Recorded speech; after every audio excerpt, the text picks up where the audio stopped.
and you have a lot of understanding. So kind of keep your questions direct about what's going on. These gentlemen, ladies here, they have a lot of research This too. is a big controversial issue. Yeah. Metro area. And 11 the last 12 in the last 6 minutes of the second. Is there somebody else on? Could you mute your mic, wherever it is?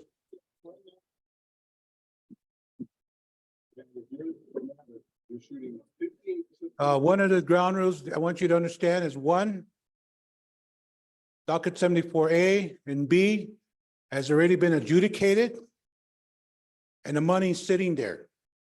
We know that. We all have to understand that part. Okay?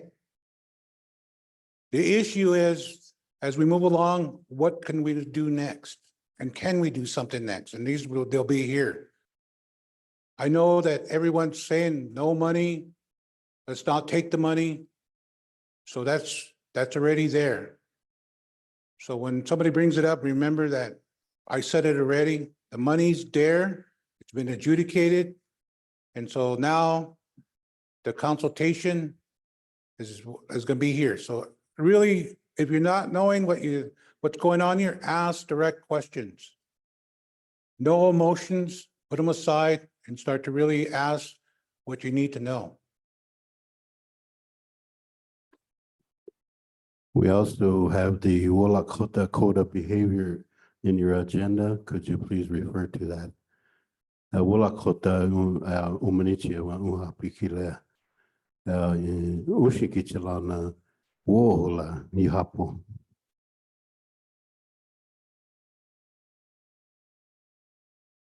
And I'm the only one that's gonna stir the pot, all right? Nobody else. You stir the pot, I'm gonna shut you down.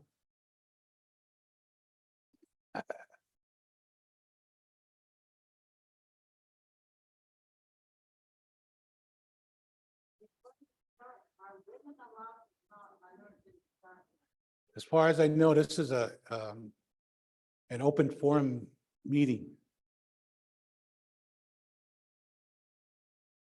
Okay.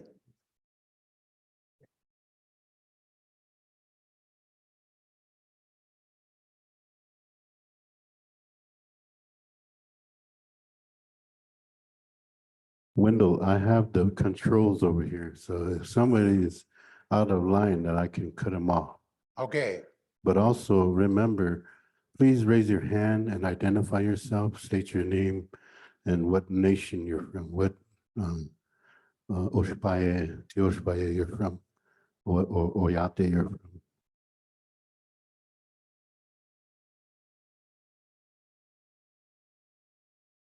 So I think, Wendell, we could we're gonna start with the prayer.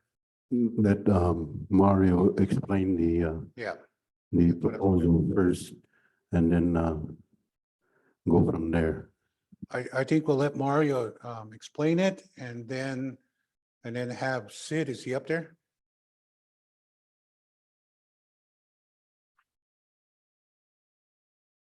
You're the representative at the council meeting, right?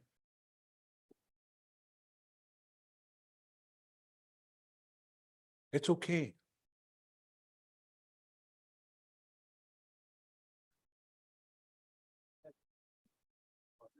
Yeah, he could be on there too, make some room.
wherever you want.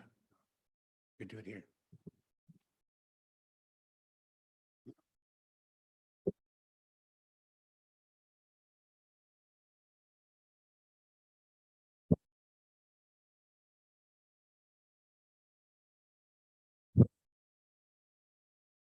Chumchan lila na you are stay chala get a mission.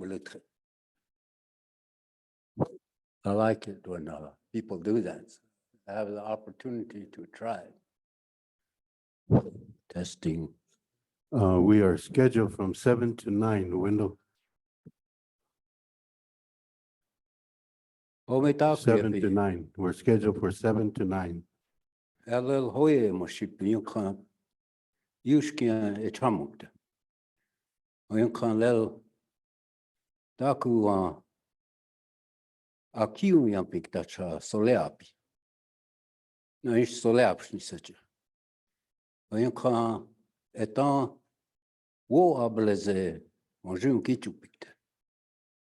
On a ptala daku kiuk champikta echi. En ogana trainkte. Ocha trokea e hoye wanktela. Outrunkashla, atewa kantranka. Ushich elel metakio bohinerjinka. Oyate ki taku ota. Wo pre ogna wichaganapi, na ish unganayapi. Oyanka lena wangna ke. Unka Unshichia Oye Unichapi. Taku wakanki lel pinich apinka. Ya Wowikcha washteshte Ogna Yuna Yeki apiktachi. Ena yeche tukte. Ana kantranka ila opila chiche. Oyate Dona lel Unshia Taku ichunkumpi. Taku washichiapi lena okachni hunkichiapi techte. Wo apiki lena. Lena yuptamta ogna wash akim yak ubata ashtekte. Tokashilaya washagmaya yo hey Tokashila washagmaya yo hey Tokashila Ahe pikile washagmaya yo ae hoi Hunkashila washagmaya yo hai Hunkashila Ampetukile Washagmaya yo Hey ho Hoichetumitakas.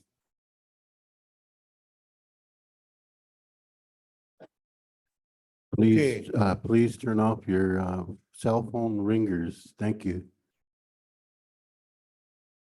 I'm gonna let the panel introduce themselves. My name is Mario Gonzalez. Indian name is Nita Hinapa.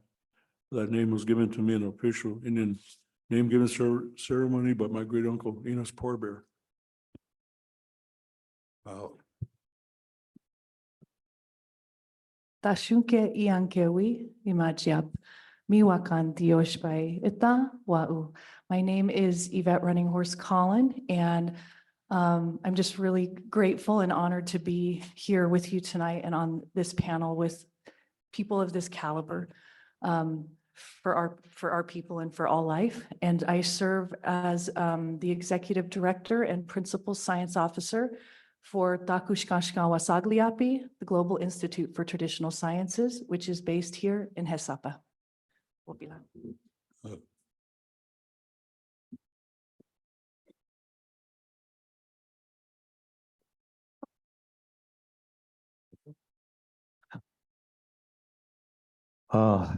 Good evening. Name is Claude Tu Elk. I'm the chairman of the Sichongo Lakota Treaty Council from Rosebud. Lakota name is Tokala Ochoka wa Okyo Mani. Atone Yahipika Wopila Chicha.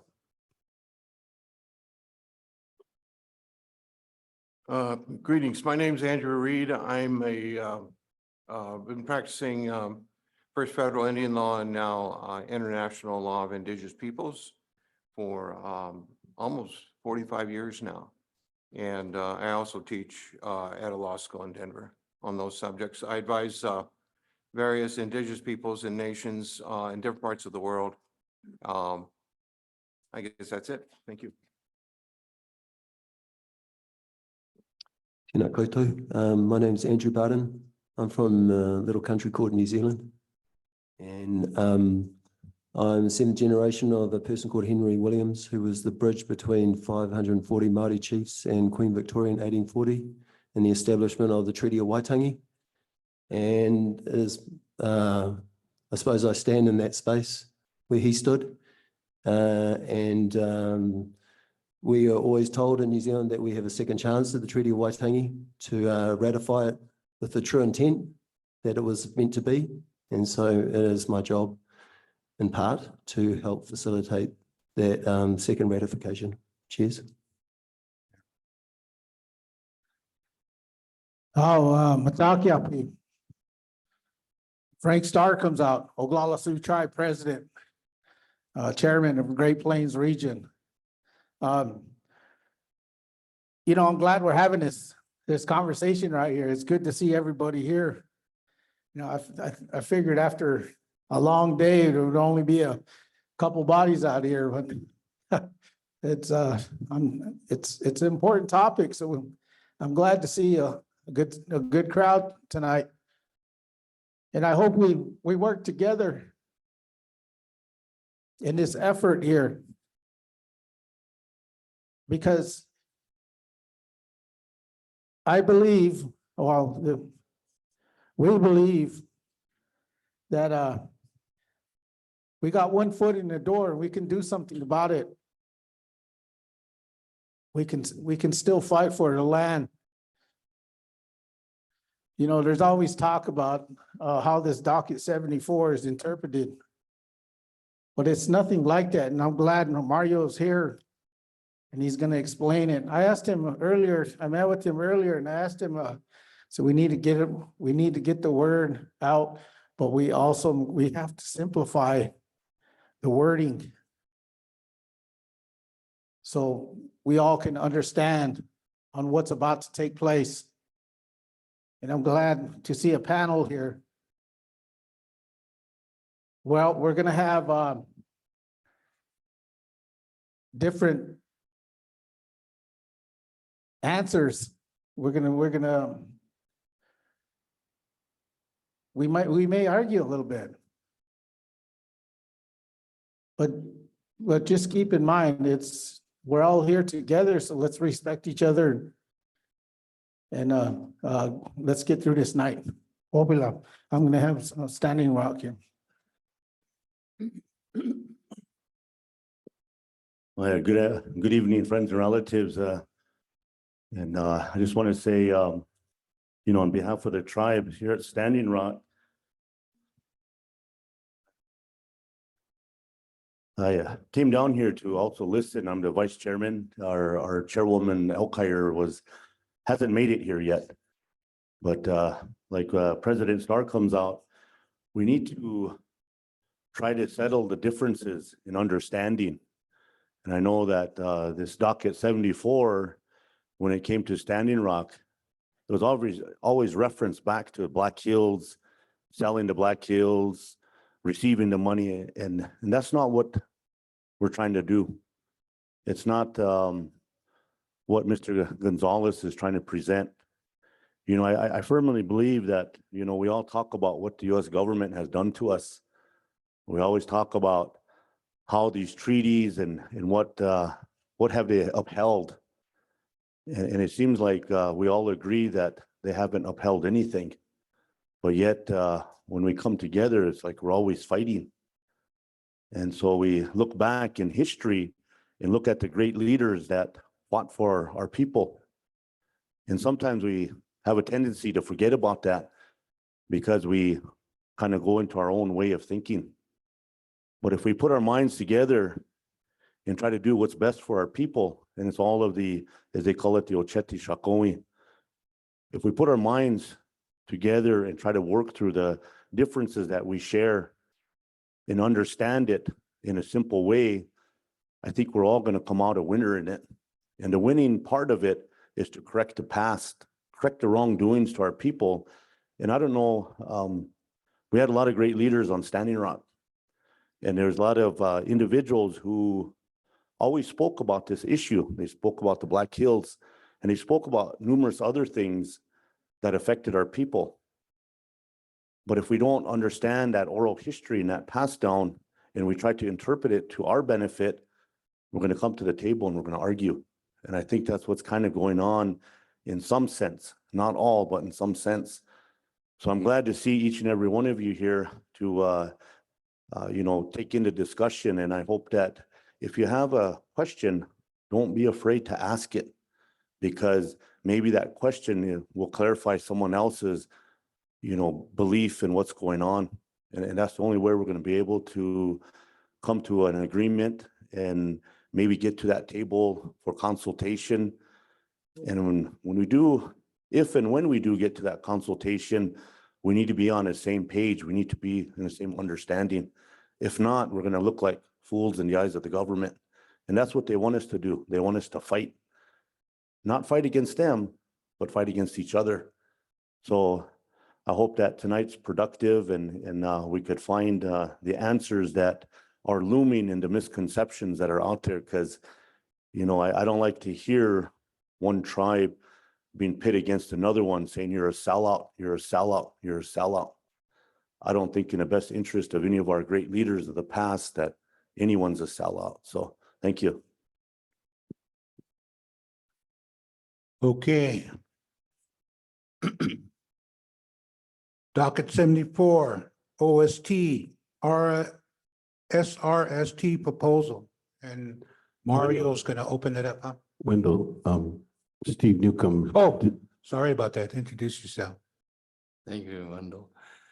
Steve Newcomb, I'm Shawnee and Lenape. I'm co-founder of the Indigenous Law Institute that I founded with Virgil Kilstraight back in 1992. And then we also have an organization called Original Nations Advocates.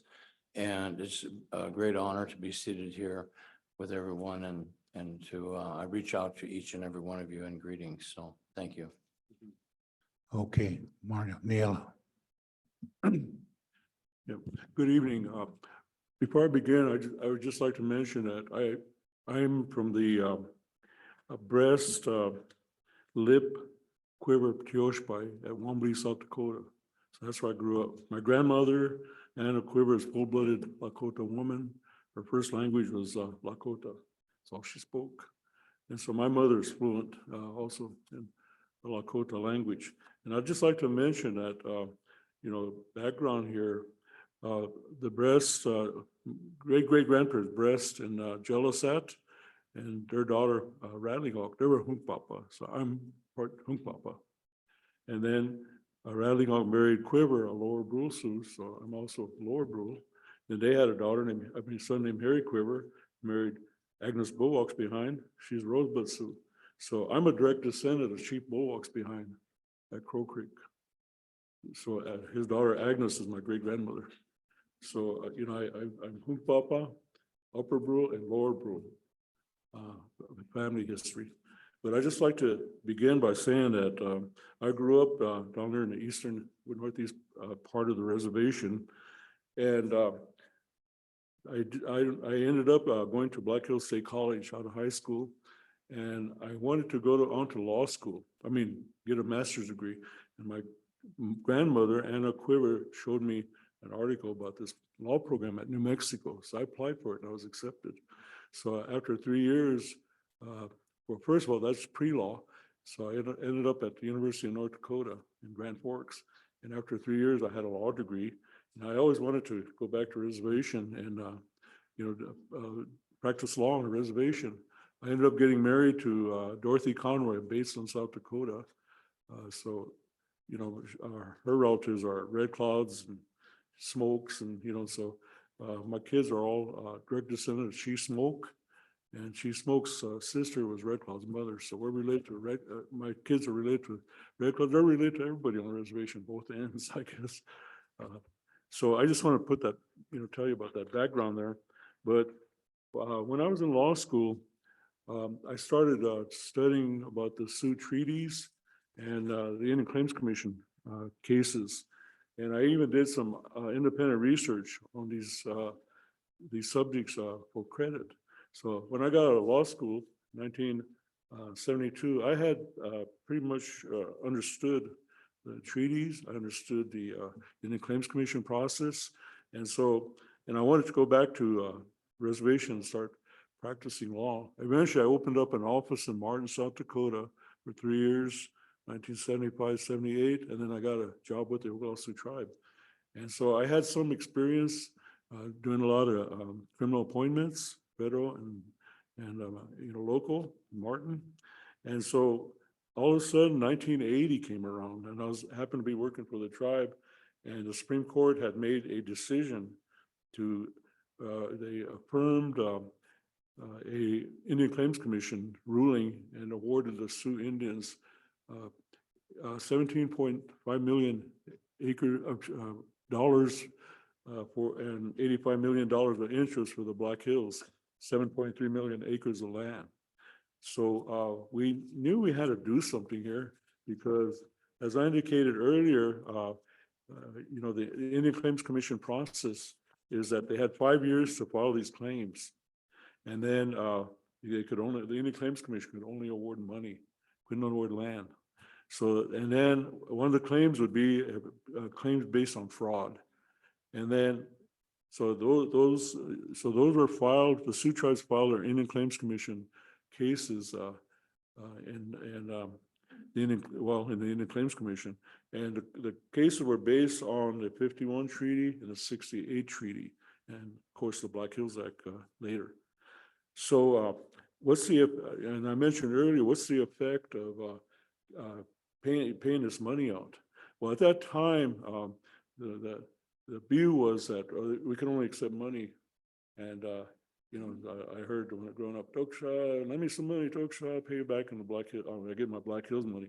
That was what people were thinking there, because they never thought that they could ever get land back. They pretty much resigned, most people resigned to the fact that the Indian Claims Commission could only award money, and that's all the tribes would ever get was money. So one of the things that was concerning is that this Indian Claims Commission language, the payment of any claim after determination in accordance with this act, Indian Claims Commission Act, shall be a full discharge of the United States of all claims and demands touching on any of the matters involved in this controversy. Then it goes on and says, a final determination against a claimant made and reported in accordance with the act shall forever bar any further claim or demand against the United States arising out of the matter involved in the controversy, which would be the Black Hills claim. So what happened was that the Black Hills claim was this, and I should be talking about Docket 74, but just let me mention this, is back about 1960, the cases were divided into two parts, Docket 74A and 74B. So 74A was for land outside the Great Sioux Reservation, created by the 68 Treaty, and Docket 74B was for land within the Great Sioux Reservation, namely the Black Hills. So we had to do something real fast here, because once it's paid out, you lose all your claims under US law. And so, of course, the Black Hills was paid out in July 22nd. So we filed immediately on July 18th, and we had to come up with an argument to justify us filing it in US District Court, get out of that Indian Claims Commission Court of Claims process. So what we did, we said, well, here's our theory, is that our claims attorney's contract expired in 1975. So he didn't have a contract to represent the Oglala tribe before the U.S. Supreme Court. And his contract, the Black Hills case was filed under a special act because it was dismissed earlier.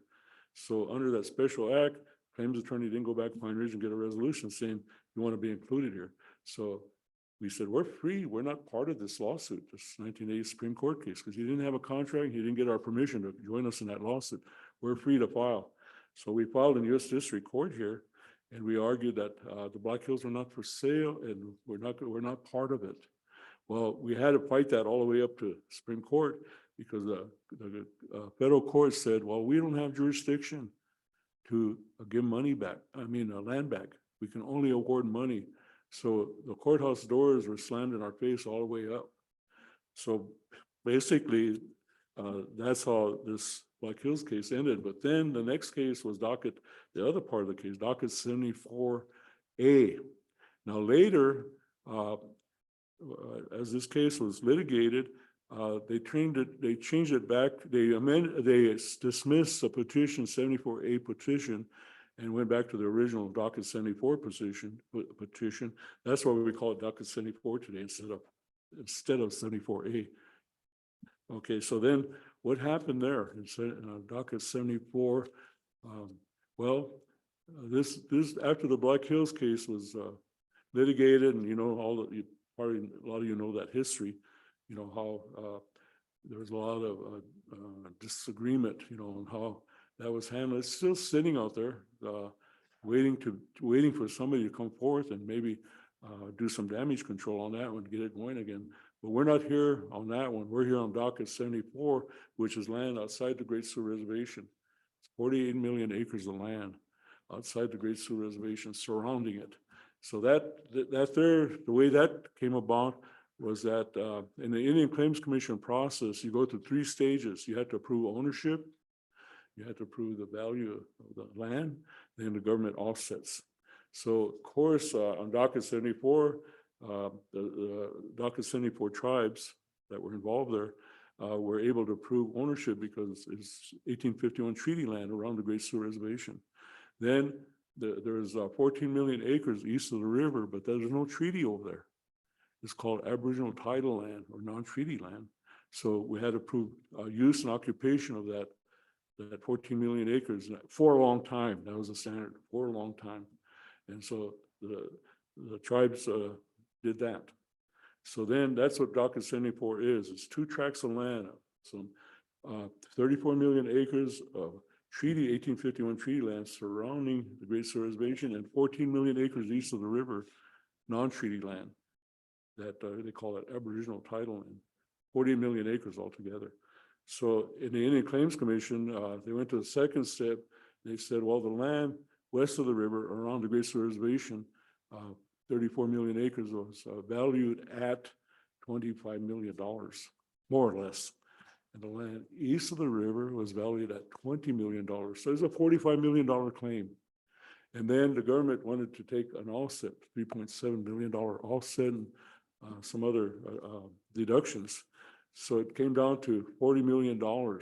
And the government, the DOJ attorneys made an offer to settle that amount. And of course, by that time, the tribes were rejecting it. They had kind of understood this Indian Claims Commission process a little better by then. So the judge, and I might add that the Indian Claims Commission's life ended in 1978. So the Black Hills and Docket 74A and B at that time were transferred to the U.S. Claims Court, and they assumed jurisdiction over it.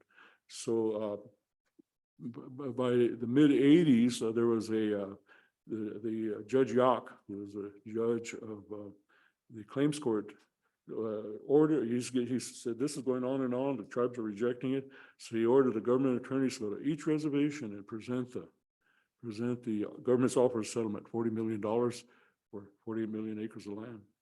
And they did. They came to Pine Ridge, they came to all the reservations in the 80s. Then he ordered every tribal council to respond to the government's offer. Of course, at Pine Ridge, I was there, we rejected it, and I think the other tribes rejected it, except two tribes, I believe, did not, Fort Peck and Santee. So the majority of the tribes rejected the government's offer. So what did the judge do? He said, well, this is a quagmire, if you read that opinion. So he just said, I'm going to take that government's offer of settlement, and that's going to be my final decision. And so that's what he did. So then we said, well, we got to appeal that up. We were going to go appeal that with Cheyenne River Sioux Tribe, Noglala Sioux Tribe. Well, we had a meeting down here where Romans Rendezvous, that hotel, Romans Rendezvous used to be. So we decided, well, Cheyenne River and Pine Ridge will go ahead and fill that up. Well, what happened was that Cheyenne River was represented by John Peoples, and they didn't allow him to represent the Cheyenne River Sioux Tribe on appeal because they already had an attorney, William Howard Payne. So I just took that up. I was able to intervene on behalf of the Oglala Sioux Tribe, and I appealed it up to the Federal Circuit Court of Appeals. And what happened was, I made an argument that we wanted out of this case because we passed two resolutions in 1983 and 84 that we didn't want to be part of this case. We didn't want to be part of that fraudulent language in that Article 2 of the 68 treaty. We didn't. We said we want out of here, and also we raised some other issues. One was that, nevertheless, we, the Indian Claims Commission and the Claims Court acknowledged that Sioux would never sign that treaty if they thought they were giving up land. And we said, you got to interpret that treaty, or the way the Indians understood it, and they understood that there's no cession here. So therefore, I appeal that. I made that grounds for appeal. Well, when I was arguing the case in the Federal Circuit, I was sitting here at the table here, and the government attorney was sitting on the same table over there, and then the claims attorneys were all across from me arguing for the money. And I knew that Cheyenne River didn't want the money, and I knew the other tribes didn't want the money, but the claims attorneys were arguing for the money, and I was arguing, reverse it. We don't want the money.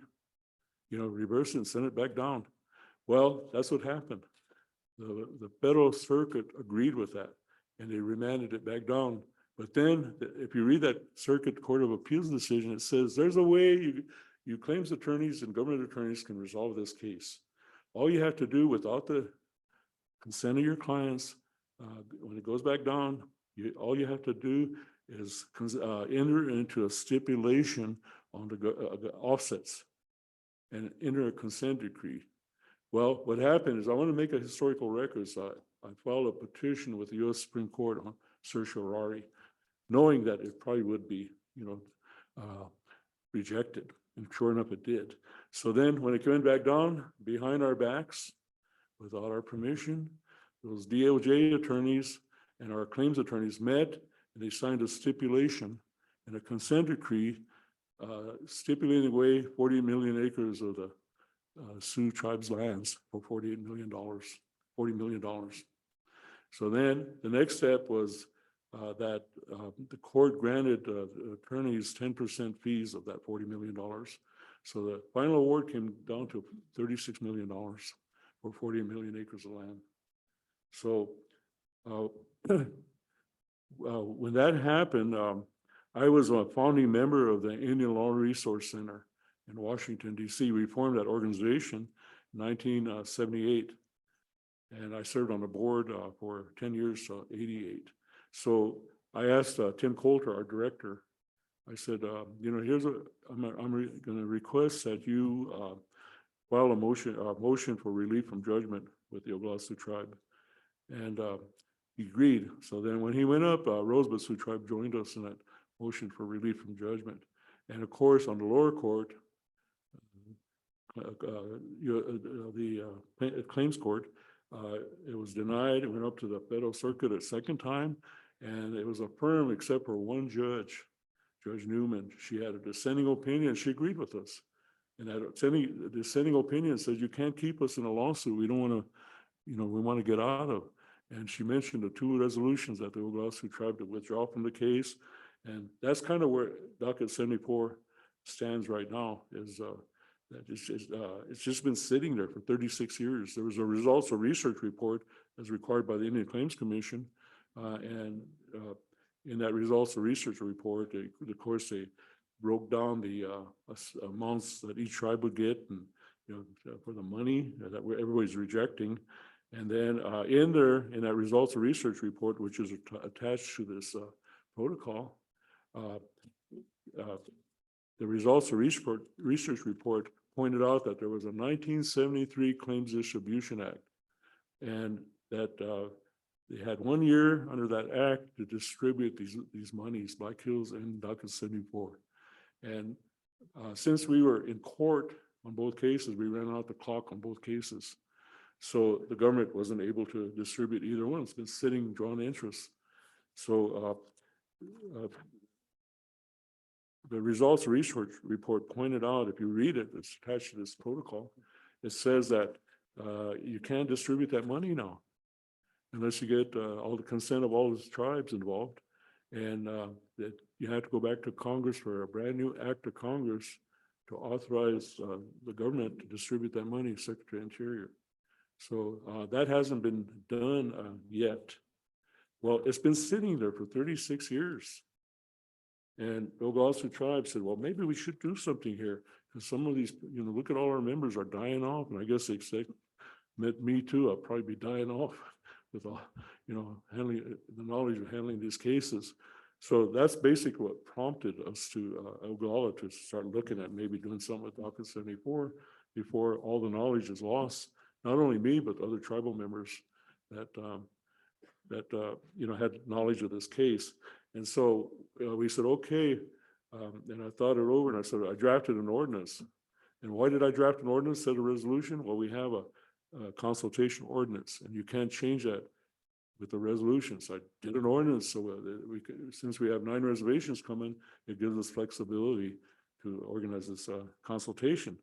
So basically, I drafted that, and I said, well, we were working pretty close with Standing Rock already in minutes, and so I said maybe what we should do is invite all the tribes in our treaty councils, but let's see if Standing Rock will co-host this consultation. Now, consultations can only occur with the elected leadership, not this IRA, because some of these tribes are not IRA, like Standing Rock, Crow Creek, and Yankton are not IRA constitution tribes. So, but they have elected governments that are recognized. So only these elected governments can request consultations. The treaty councils cannot. The government don't recognize them. So everybody has to work together to make this happen. So what we thought was that, well, let's go to Standing Rock, see if they'll co-host this.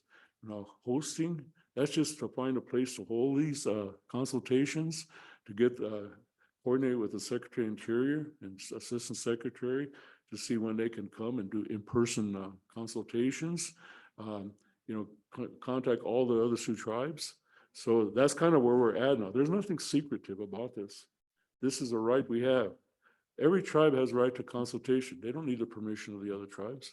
Oglalas could be doing this on their own. Rosebud could be doing their own consultations. But we said, let's try to work together, get all the Sioux tribes. But we have to start somewhere.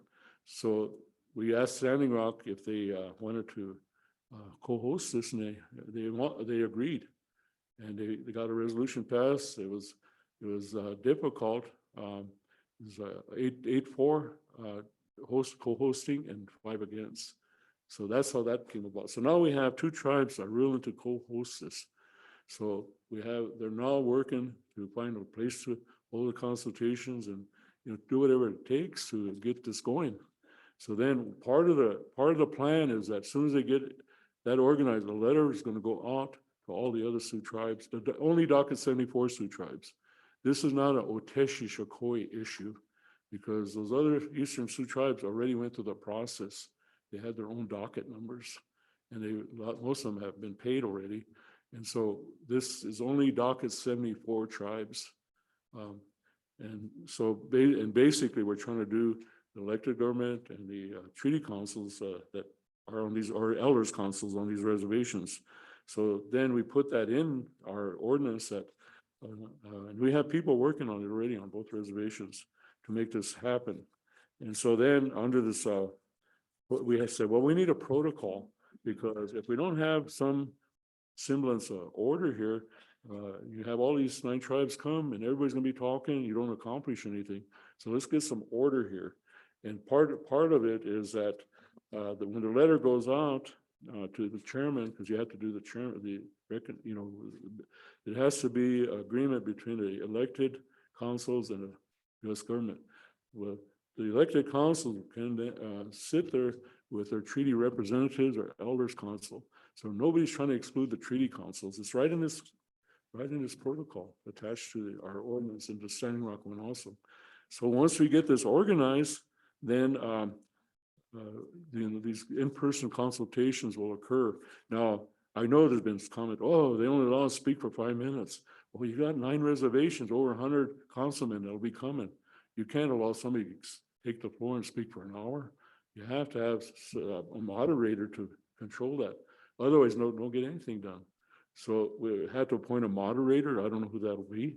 And the moderator will keep track of time and make sure everybody sticks to time. Now, everybody gets a chance to speak. The elected chairman, chairwoman will be allowed to speak. They'll have a treaty council representative right next to them.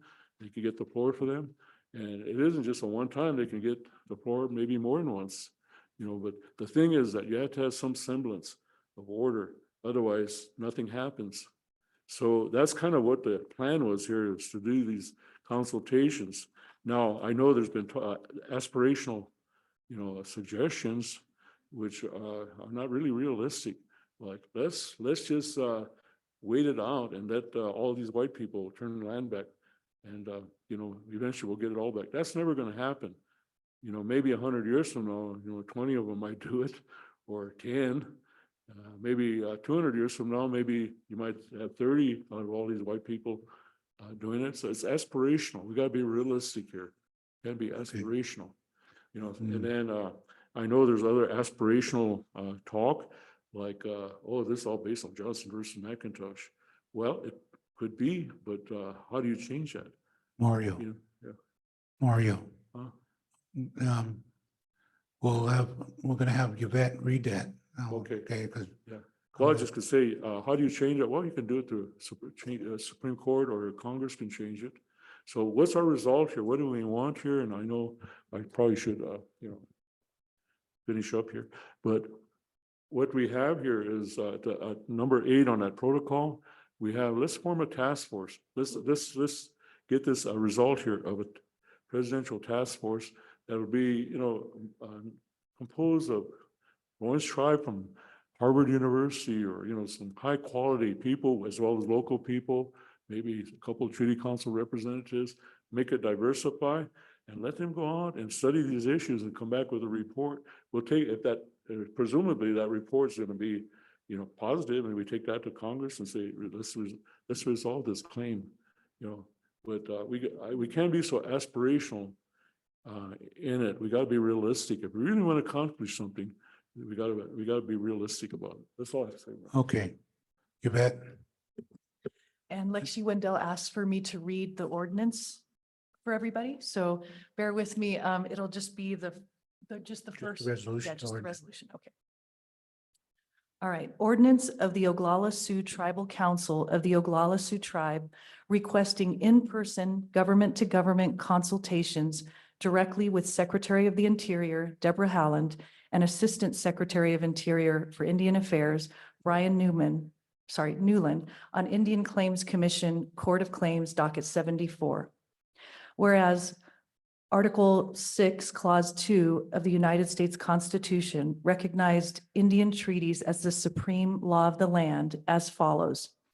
This Constitution and the laws of the United States, which shall be made in pursuant thereof, and all treaties made or which shall be made under the authority of the United States, shall be the supreme law of the land, and the judges in every state shall be bound thereby, anything in the Constitution or laws of any state to the contrary notwithstanding. And whereas the Oglala Band of Teton Sioux Indians is a sovereign tribal nation with attendant sovereign powers that entered into 3 treaties with the United States government pursuant to Article 6, Clause 2 of the United States Constitution, to wit: 1, the Siouan and Oglala Treaty of July 5, 1825. Number 2, the Treaty of Fort Laramie of September 17, 1851. And 3, the Treaty of Fort Laramie of April 29, 1868. And the said treaties and other applicable federal statutory and common law recognized and constitutes to recognize the nation-to-nation relationship between the Oglala Band and the United States government. And whereas the Act of June 15, 1935 provided that, quote, nothing in the Indian Reorganization Act of June 18, 1934 shall be construed to abrogate or impair any rights guaranteed under any existing treaty with any Indian tribe, where such tribe voted not to exclude itself from the application of said act, end quote. And whereas the Oglala Band reorganized under Section 16 of the Indian Reorganization Act of June 18, 1934, as the Oglala Sioux Tribe of the Pine Ridge Indian Reservation by adopting a federally approved constitution and bylaws, and under Article 3, Section 1 of the Tribal Constitution, the Oglala Sioux Tribal Council is the governing body of the tribe. And whereas in approving the tribe's constitution and bylaws on January 7, 1936, Secretary of the Interior Harold Ickes included the following secretarial order, quote, all officers and employees of the Interior Department are ordered to abide by the provisions of the said constitution and bylaws, end quote. And whereas Article 4, Section 1A of the Tribal Constitution empowers the Tribal Council to, quote, A, negotiate with the federal government on behalf of the tribe, and to advise and consult with the representatives of the Interior Department on all activities of the department that may affect the Pine Ridge Indian Reservation, end quote. And whereas under Article 4, Section 1C of the Tribal Constitution also empowers the Tribal Council to, quote, to veto any sale of tribal lands, interest in lands, or other tribal assets which may be authorized or executed by any authorized official or agency of government, end quote.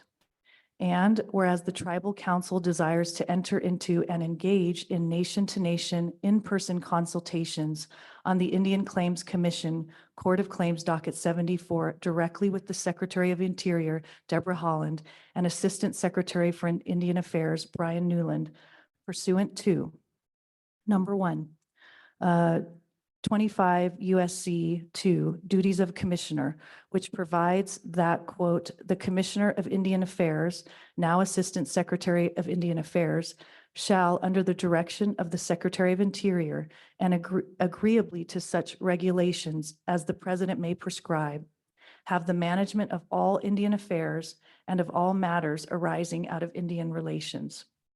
Number 2, Article 4, Section 1A of the Tribal Constitution above, and 3, Tribal Council Consultation Ordinance Number 10-11, as may be adjusted on a one-time basis by this ordinance number 23-43, and attached protocol to accommodate multi-tribal consultations with the Secretary of the Interior and Assistant Secretary of the Interior for Indian Affairs on Docket 74. And, hold on, let me prep you. Okay, it's 1.5 more pages. Whereas the chairperson of the Standing Rock Sioux Tribe, Janet Alkire, has informed the Oglala Sioux Tribe that the Standing Rock Sioux Tribe desires to co-sponsor the nation-to-nation consultations on Docket 74.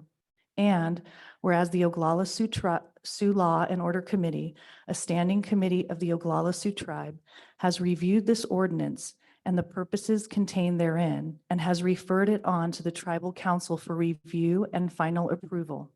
Now, therefore be it ordained that the Oglala Sioux Tribal Council does hereby approve this ordinance for a two-step process as follows. Step 1, that after the Oglala Sioux Tribal Council and Standing Rock Sioux Tribal Council agree to the terms of a draft of a protocol for nation-to-nation consultations on Docket 74, the protocol will thereafter be sent to other Docket 74 tribes for input prior to the nation-to-nation consultations. A copy of the proposed protocol is attached as Exhibit A to this ordinance and incorporated herein by reference. Step 2, based on the draft of the protocol approved by the Oglala Sioux and Standing Rock Sioux Tribal Councils, the president of the Oglala Sioux Tribe and the chairman of the Standing Rock Sioux Tribe will jointly send a letter to Secretary of Interior Deb Haaland and Assistant Secretary for Indian Affairs Brian Newland requesting nation-to-nation consultation on Docket 74. The letter shall include a copy of this ordinance and attached protocol. And be it further ordained that Tribal President Frank Starr comes out and Tribal Secretary Stacy Tulance shall be responsible for setting up the nation-to-nation consultations meeting authorized in this ordinance with the assistance of OST Legal Department Director Lisa Cummings, including the location for the meeting and development of a budget for the meeting, with the chairperson and secretary of the Standing Rock Sioux Tribe or other designated Standing Rock Sioux tribal officials, provided, however, that the agenda for the consultations shall be consistent with the protocol attached to this ordinance as Exhibit A. And be it further ordained that attendance in the nation-to-nation consultations on Docket 74 by the Oglala Sioux Tribal President, Vice President, and Council members shall be mandatory. And be it further ordained that the Tribal Treasurer is directed to cover the cost of the nation-to-nation consultations as provided in the budget as developed by the Tribal Secretary and Director of the OST Legal Department from available tribal funds, provided, however, that the budgeted amounts can be offset by contributions made by the Standing Rock Sioux Tribe, other Sioux tribes, and from other sources.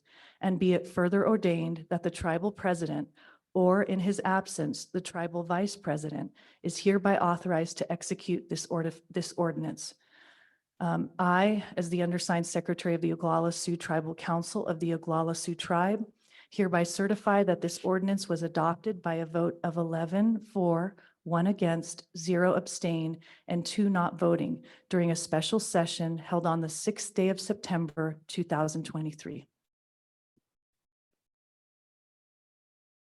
That's the ordinance that has created a discussion for 74. Claude, your perspective on that ordinance and 74 proposal. Okay.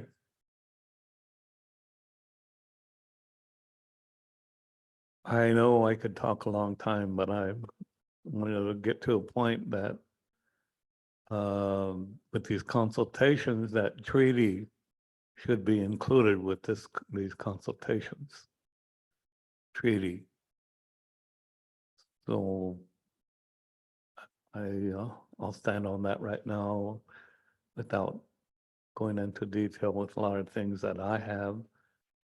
I feel I was raised in Wombly, like I said before.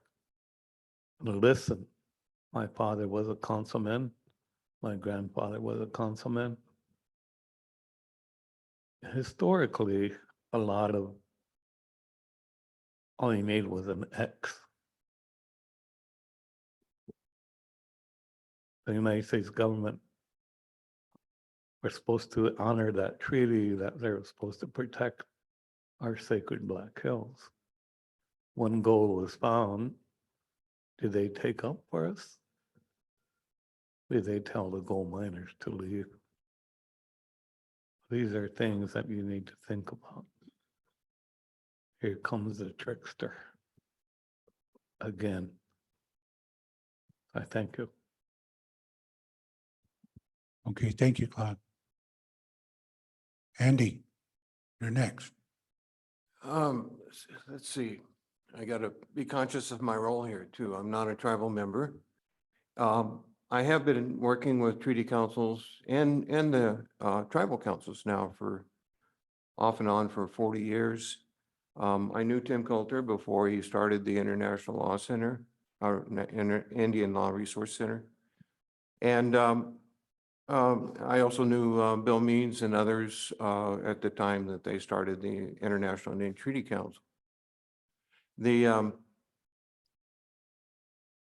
There's a dynamic here that sometimes causes confusion, and that's that until the last 20 years or so, the conversation's been completely controlled by the United States as a colonial ruler over Native people and Native nations.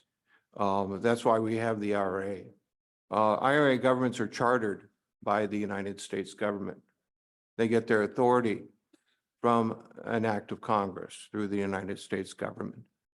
And they were put in place as governing bodies to work with the colonial ruler of the United States in place of the traditional governing bodies, which the Oceti Sakowin had at the time.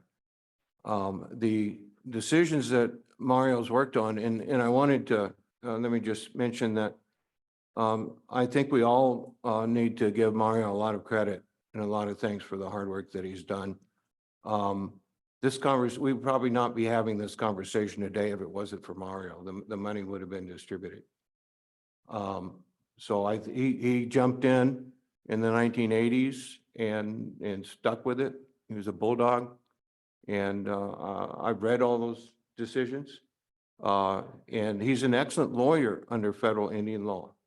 And given the fact that the dialogue is controlled, the law is controlled by the colonial ruler, we've had to litigate within that colonial box, and that's what Mario has done, and he's done an excellent job. The problem I have, and this is the problem that Tim Coulter had as well, who worked on this case, who's the one that brought the last challenge, the last appeal with Stephen Tolbert for the Indian Law Resource Center. Tim Coulter, he got frustrated at the time, and he worked with the International Treaty Council and others, and they realized that the limitations under federal Indian law. And they also realized that it was a false dialogue, that we were essentially beggars at the door of the colonial ruler. And he realized that and started looking at international remedies. And I practiced federal Indian law. I represent the Oglala Sioux tribe in the Crow Butte litigation, which is still going on. I filed that case in 1980. I'm still litigating over Crow Butte for the Oglala Sioux tribe. But Tim realized that, and he brought several actions. One, probably the most prominent one, is the Dan case for the Dan sisters. And they had a very similar situation. They had land that had been taken in that case by white people just moving onto the reservation and taking it. And so the government they filed a claim, and the government awarded them some money. They didn't want the money, they wanted the land back. They tried to fire their lawyers. They couldn't fire the lawyers. They had tribal disputes between bands. It was a mess. And they ended up, went all the way to Supreme Court, just like the Sioux Nation case. And the Supreme Court there said that they had to take the money.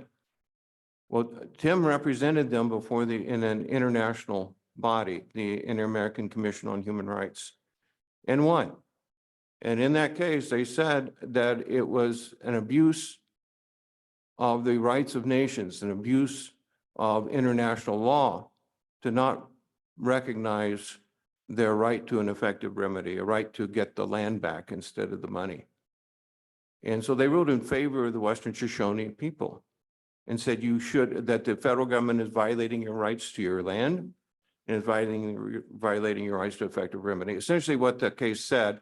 And there was a subsequent ruling by the UN Committee on the Elimination of Racial Discrimination that held that this was racial discrimination because it only applies to Native people.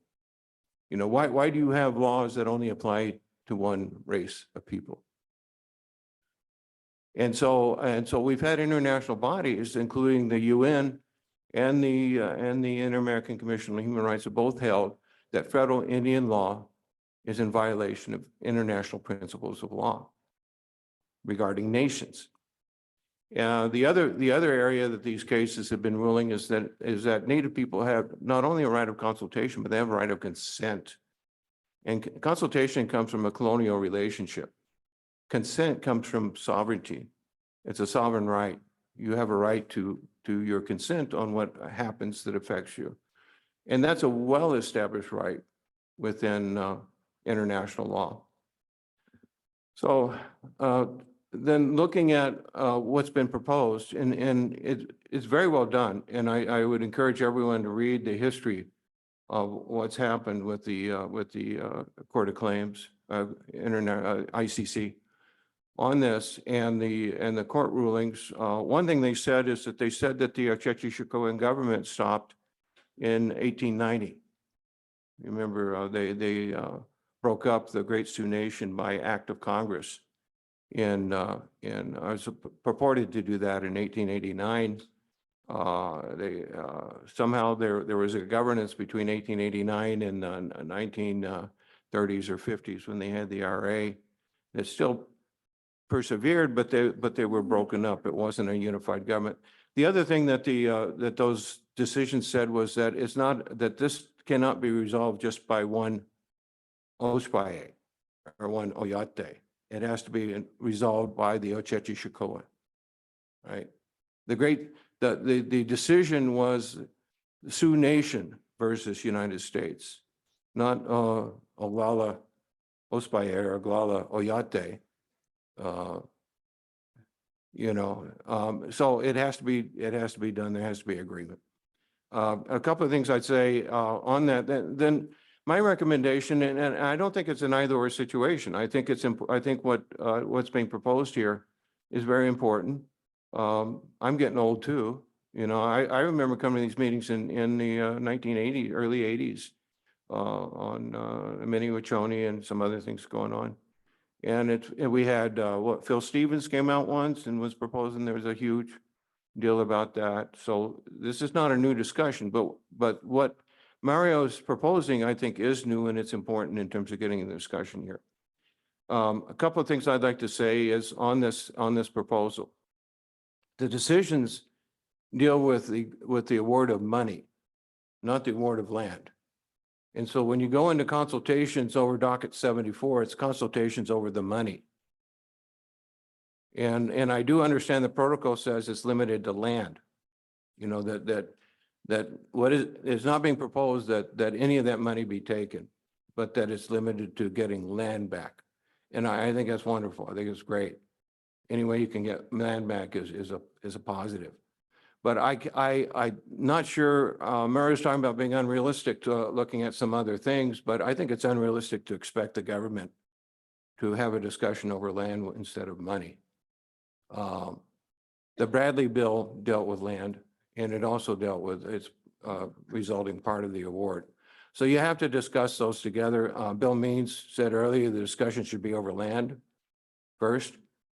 And that brings me to my other comment I'd like to make is this whole process should not be driven by the United States or the colonial ruler. The process should be driven by the Lakota, Dakota, and Dakota people. It should be driven according to what your laws say you need to be doing.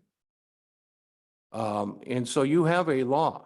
You have your own customary law. In fact, the Oceti Sakowin is created by international law. You made an agreement among 7 council fires to come together as a confederation.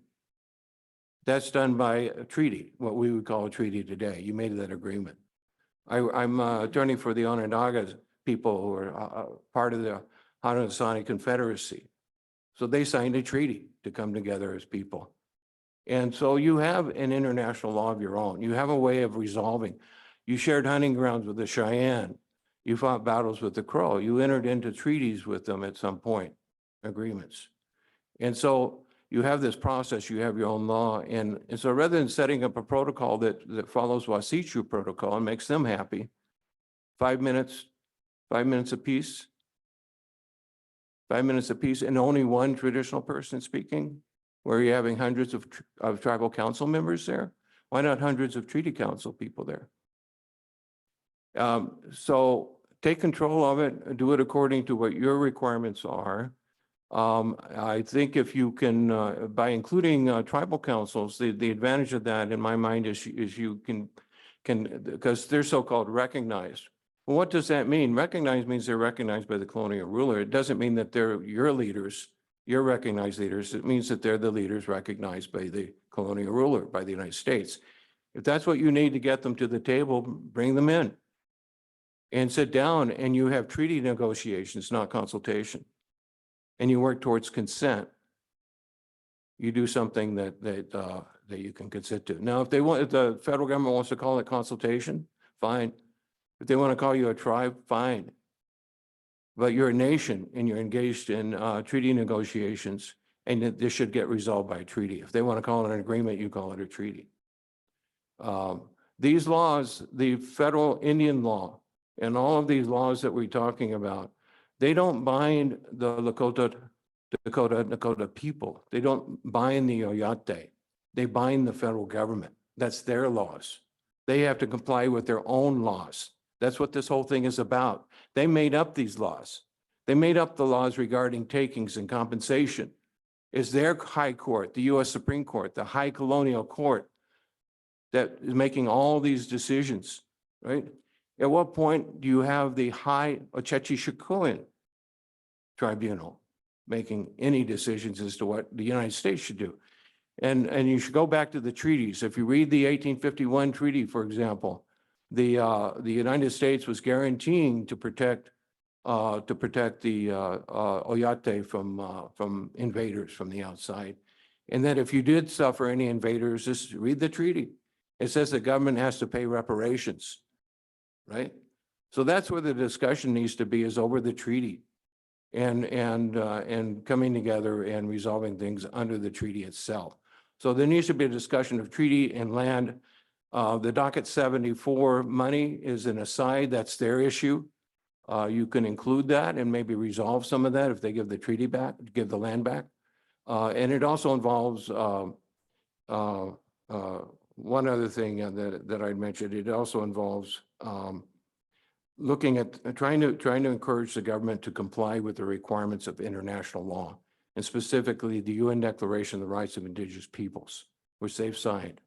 They've also ratified the International Convention on the Elimination of All Forms of Racial Discrimination, which condemns colonialism in all its forms, and it calls colonialism racism. And so they need to comply with their international obligations. I'll wind up just saying this. When Mario got started on this and got going on this and did his great work, it was before that we had developed a body of international law of indigenous peoples. It really didn't exist until about 20 years ago. So it's after this, now that and in large part due to the International Indian Treaty Council, Bill Means and others going to the UN and making an issue out of it. And since then, we have a whole new body of international law on these very issues. We just won a decision for the Onondaga Nation before the Inter-American Commission on Human Rights, dealing with takings that are 200 years old and millions of acres. And there the Inter-American Commission said that the United States deprived the Onondaga Nation of an effective remedy because it did not secure their land rights. And so we just got that. That was about a month or two ago with the Inter-American Commission. And so once you have those kinds of decisions, and I'm sorry to say that the Western Shoshone, after they got their decision, they took the money was distributed and they took it. And so they kind of lost their position, but with the Onondagas, they're not going to take anything. They want their land back. And so, and they're going to stand on consent, and they're going to stand on their treaties. And so I'm looking forward to where that case goes. It's the first case that a international tribunal like this has been brought by a native nation, the Onondaga Nation. The Dan case was brought by 2 members. And so I guess that's all I have to say. I mean, my focus mostly is international law remedies, and I don't think they're exclusive. I do think, and I've offered to work with Mary in the past, he's never taken me up on that. But I do think you can combine the 2 remedies. I think you just have to be clear as to whose law you're talking about. And you need to be talking about your own law. Thank you. Okay. Steve? Huh? We're doing okay.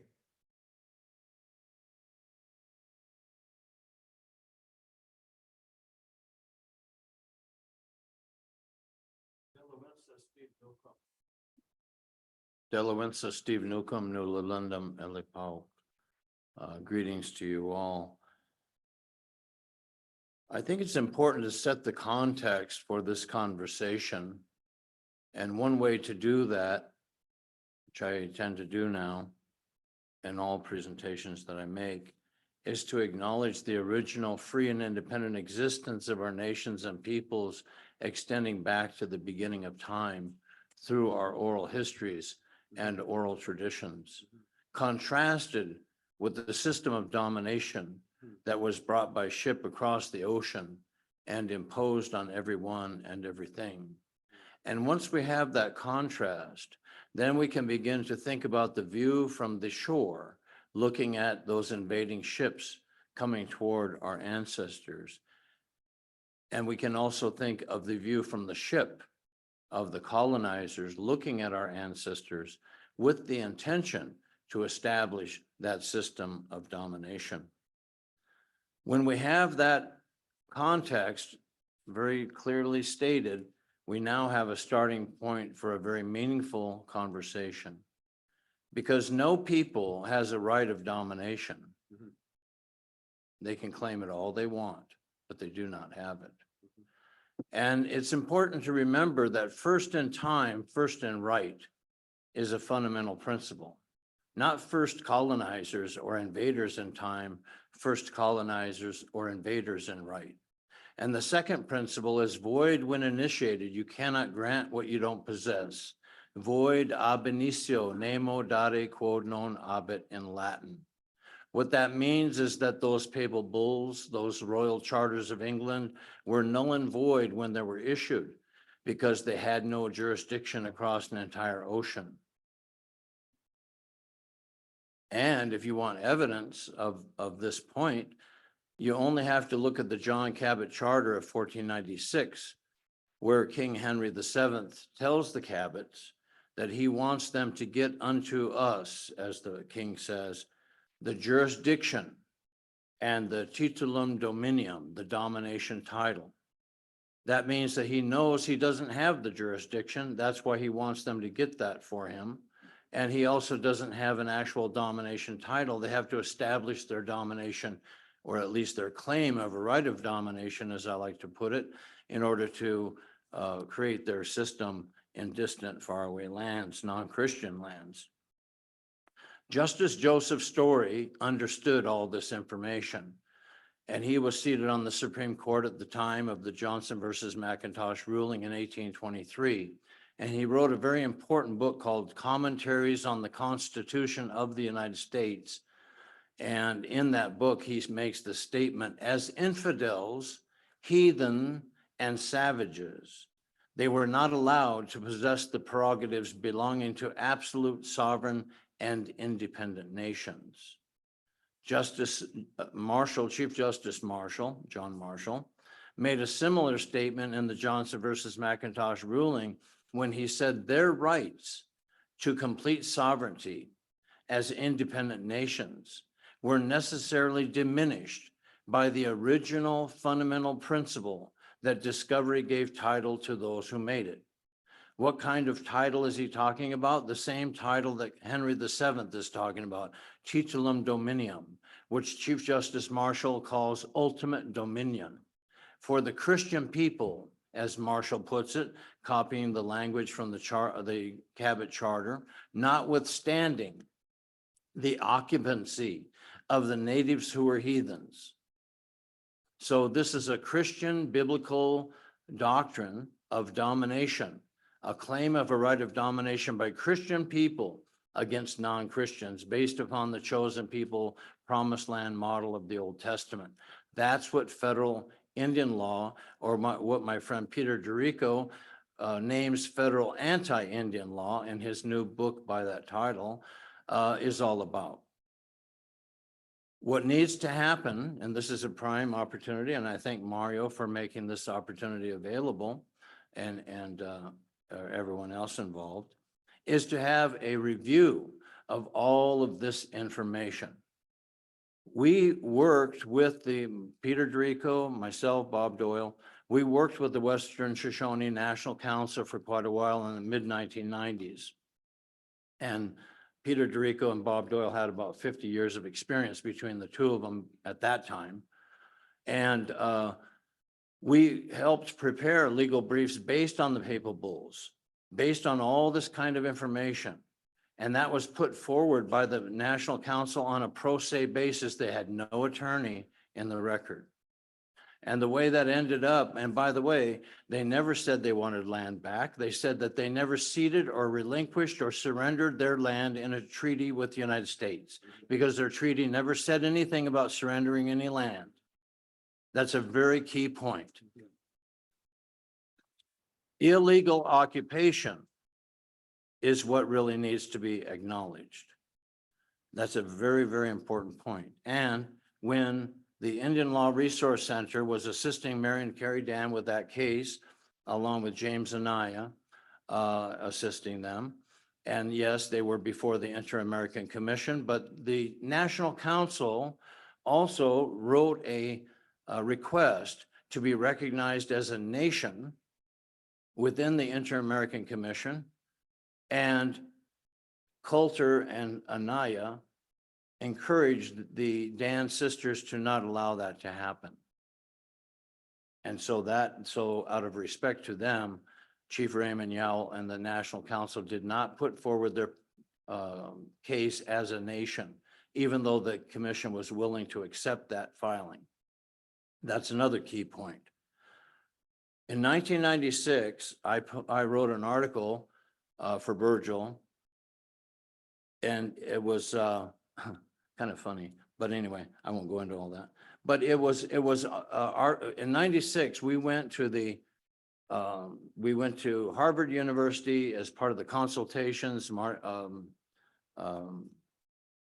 Yellowhair was the vice president of Oglala Sioux Tribe at that time. John Steele was the president. Teresa Two Bulls was the secretary.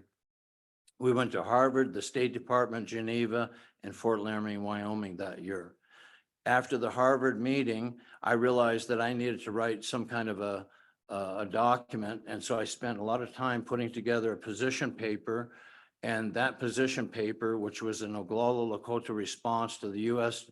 position on the draft Declaration on the Rights of Indigenous Peoples, was fully adopted unanimously by the Oglala Sioux Tribe, which surprised the heck out of me. But it was. But unfortunately, that document has never been followed up on.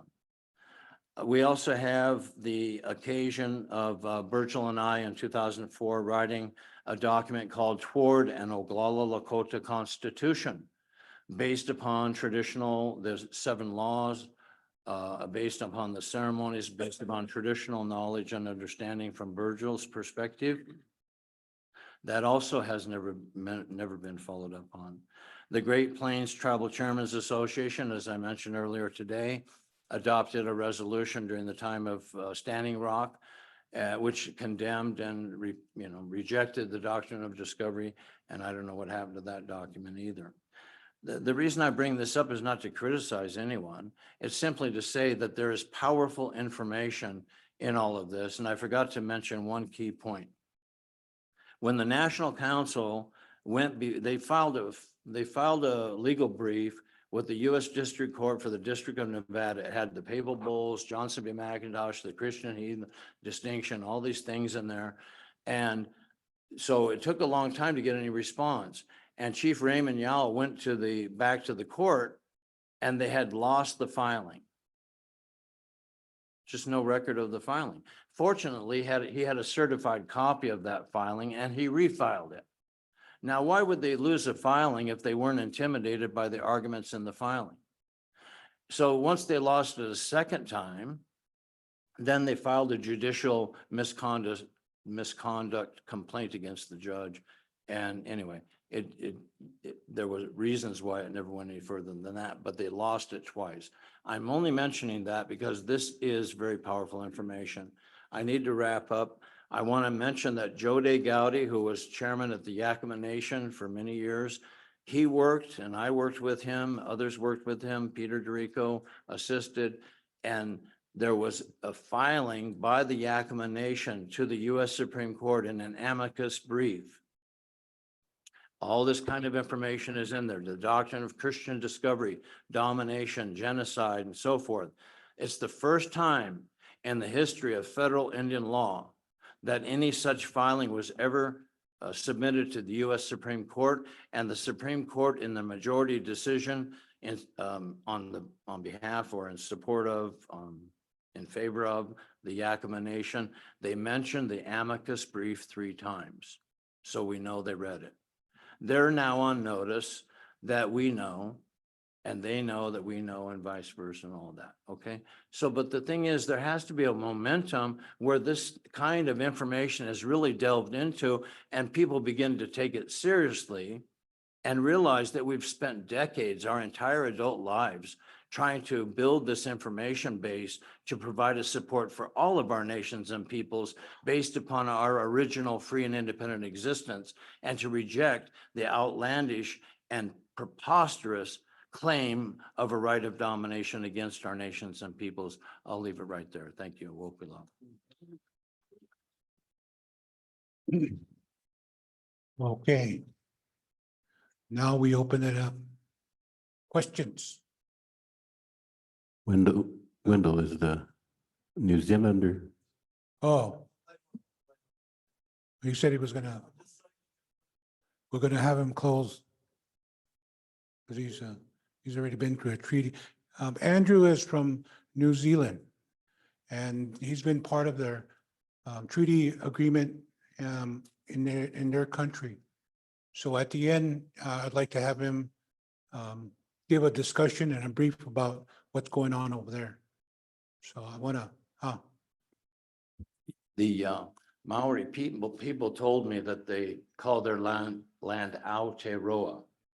And they said it means the land of the wrong white crowd.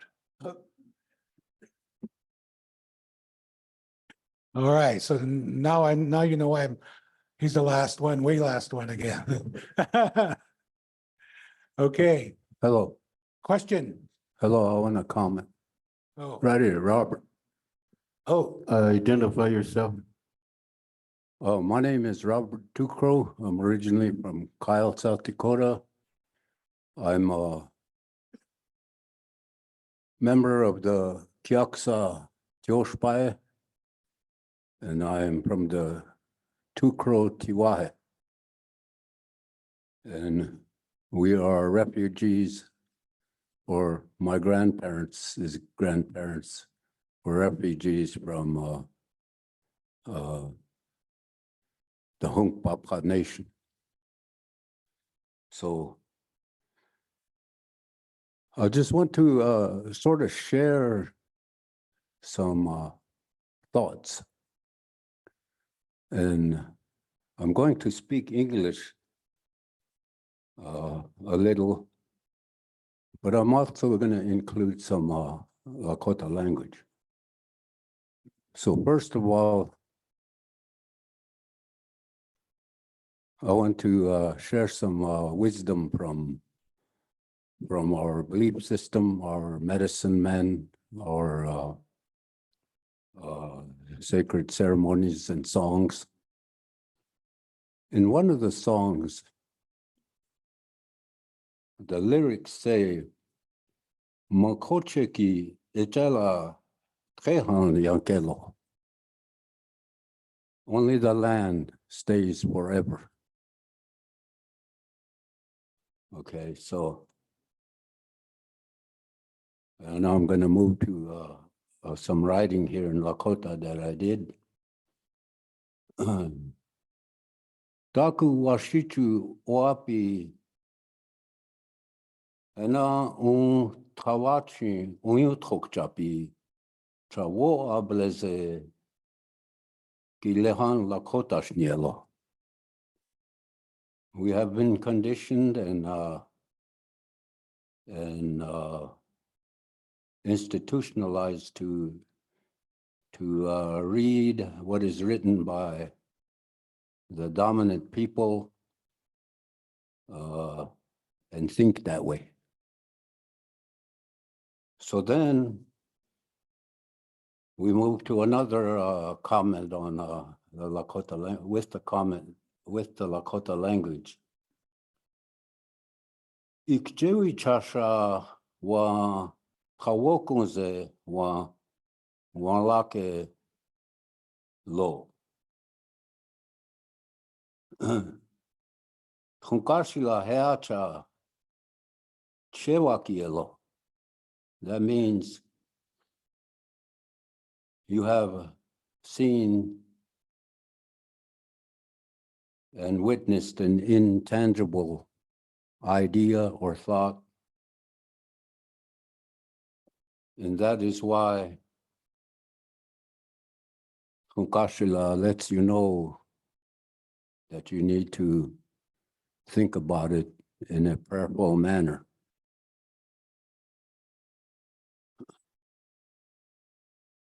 So, Chesapa Lehan Chesapa ki Tremblesia wa Unyankapi. The Black Hills are visible to our naked eyes as we approach Rapid City or from different places around Black Hills. Another one is Lakota na washichu taku sloliapi na awachimpiki ena ichi tokta. The wisdom of the Lakota and the white man's knowledge are two different sets of thought. So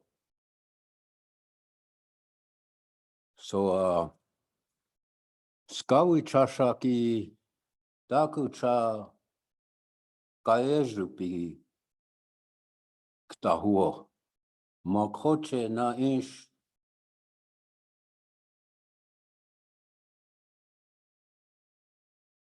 washichu oa kankan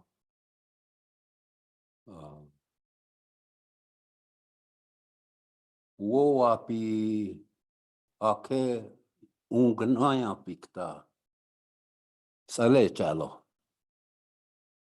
So that's what the translation is, that we have to be careful of what the white man writes. And we have to read it and try to understand it word for word. Because we have a history of dealing with them, and we have always been on the losing end. So what are we trying to figure out here? Are we asking the government to pay for our land? It's already ours. We see it, and it's going nowhere. And then wo awachi. These are ideas. So according to the ideas that are written in that particular document we're talking about is unclear. And in closing, I'd just like to say and use this word. Lakota people have their own dynamics. Okay, so it is up to us to work on the facts that the Oceti Sakowin Oyate, other tribal indigenous people address the misleading intent of an opportunity based on a one-sided fraudulent set of ideas. So are we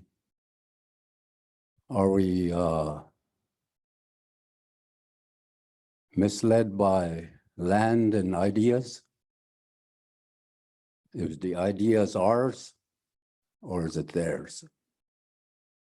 We do know that the history of the treaties have been proven valid. So we already owned the land before the treaties were even thought of. The treaties, the 1868 treaty was signed by Lakota people by fraud too, because General Custer broke the treaty rule by going into that Bozeman Road. So that's when our leader, Red Cloud, went to war and burned all the forts. So, you know, we are now modern people, and we understand the wisdom of the white people. And we also know that they lie a lot. Just watch the news. Now they're lying to each other.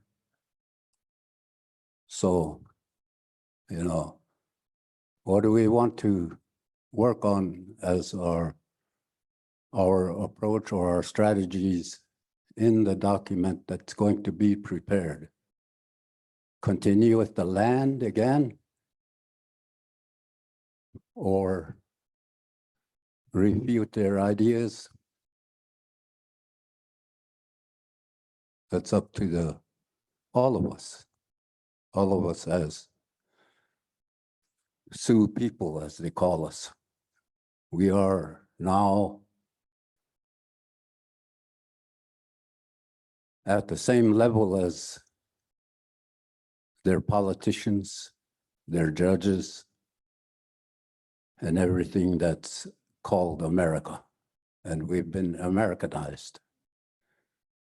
But now we know we have been lied to. We have been discriminated against. And we are in a position where they think we can't fight back through their process. So again, I want to thank everybody here that's listening, everybody here that has different ideas or can share those ideas so we can maybe create or draft a document that we know they're lying. And then we can start all over, all the way back to when the Pilgrims landed on the East Coast. So we have a lot of work to do, and we have, what, a year? And there's a lot of us here that could write. And so, to me, I think we already own the land. You know, if that's what they want to fight about, we're not going to fight about that. We're going to fight their ideas. So that's my 2 cents worth as a Oglala Sioux Tribe Treaty Council member. Oeche tulo pila mayapela. Okay. Mario, well, you heard what he said, and then, Andy, two perspectives. Give the, perspective on what are we fighting for, the land or the money? Is it ours? The consultation is going to solve the issue? Or do we need, Andy, is that another approach that we can take? Wendell, we have a hand up over here. I know, but I just want him to get ready. Get ready to think about that, okay? Oh, Speak from the microphone and identify yourself. Okay, mitake pi. Let's shanu paglaha mane mecha. Oh, I think that. Let's alake se. Lena taku iwogla kokile. Me let's se buluksha. Wambli khotaki emata. Hetsu se ochlate nazi. Tronkashla waki mithoke. Hey Roy Martin at Chapi. Choho he wichoni ki ekigna ko he ha wons pikileno spemake. Chowana nus nazi na hetsu se trokata ke blable. Now, in English for you panel, what really grieves me the most all the time when we have meetings, okay? We got to get paperwork submitted to come and attend and register and all that. That is not our way. That's the Washitu's way, and the panel's been saying it from day one. The reason why I bring these understandings up is because I just showed a gentleman how I enforce our own independent structure through our own identity and driver's license, where you can purchase your own vehicles in that name, but it has to be your Lakota Ichaje. So what you're all talking about, it sounds good. It's good, but the real case is this. Now, I listen to a lot of this. I'm on numerous radio shows to express why are we always pushed in the back no matter what the criteria is. Ehani Lakota ki onkitha oyate ki ptala kinajib na wables kelena hokel oyate topi wichayu hampi. They asked the people what is the best direction and solution to determine our fate. Walk sapikehe ichachye. Wane tukile wana wichoy chachye. Lakota oyate wichoy kile. 20 unshni wana. How many can agree with me with that? Raise your hand. Come on, raise your hand. How many can agree with me? See, that's a small handful because we're all jealous of each other. You can laugh about it and I can talk with you outside the meeting. And we can solve it real simple. But it's never a first until we try. That gentleman with the black jacket sitting with the other two right here. Right? I can see both of you. If your expertise are very valuable, okay? This is what me, the late Russell Means, the late Gary Rowland, and Phyllis Young did. We unilaterally withdrew from this country, even from the treaties, because we weren't getting no protection. And our people were still getting carted off to jail. Every time we make progress that shows our people can make an effort, we say that land is ours. And you all say it. Well, how come you ain't up there cutting wood and bringing it back to help your people on every said res? Chanupa's doing that, even to this day. So that's how you exercise the validity of the land base. Now, Mr. Yellowbull, me and him were appointed to the Black Hills Sioux Nation Treaty Council at his grandpa's request, the late Oliver Red Cloud. There was another young brother that was part of the treaty influences through his father. And that was my young brother, Sam Long Black Cat.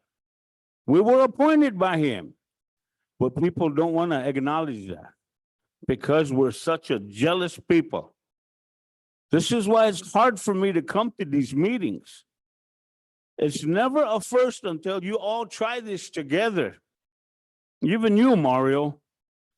Why can't you all put your thinking caps together and file propitiate fundamental practice suit against the so-called United States government? It's never a first until you try. You said it earlier. Twice you said it. So here we are, we're having these meetings and we're minimal and limited on how we're going to express what's important. Well, my important is the land is always mine, like Mr. Tukro had said, and I'm going to use it and take advantage of it. But if we're going to constantly do this every time, I want to see the majority of my full-blooded Lakota people to be asking these questions. Hena nahakti wichoye onki topi ois papi. Na tiwahe topi ki insha owap ki chaze lena yanka ki he hena echa ochlate umpi. They all come from some hereditary headsman that put his name on them treaties. I come from the Little Crow. Kanchi Chik Allah, that's my blood through my great grandma Grace Little Crow. I have my history in play. I'm also a direct descendant to Crazy Horse's band through his wife, Blackshaw. But because of this jealousy that the Washichu had taught us, we don't know how to think clearly. And if we're just going to go after a small piece of area of land up there, we're failing what our ancestors did long time ago. The original Chesapa, do you really know what that really means? Why it's so detrimental to us and dear? Shit, that's a sacred burial ground. And yet we don't see it that way.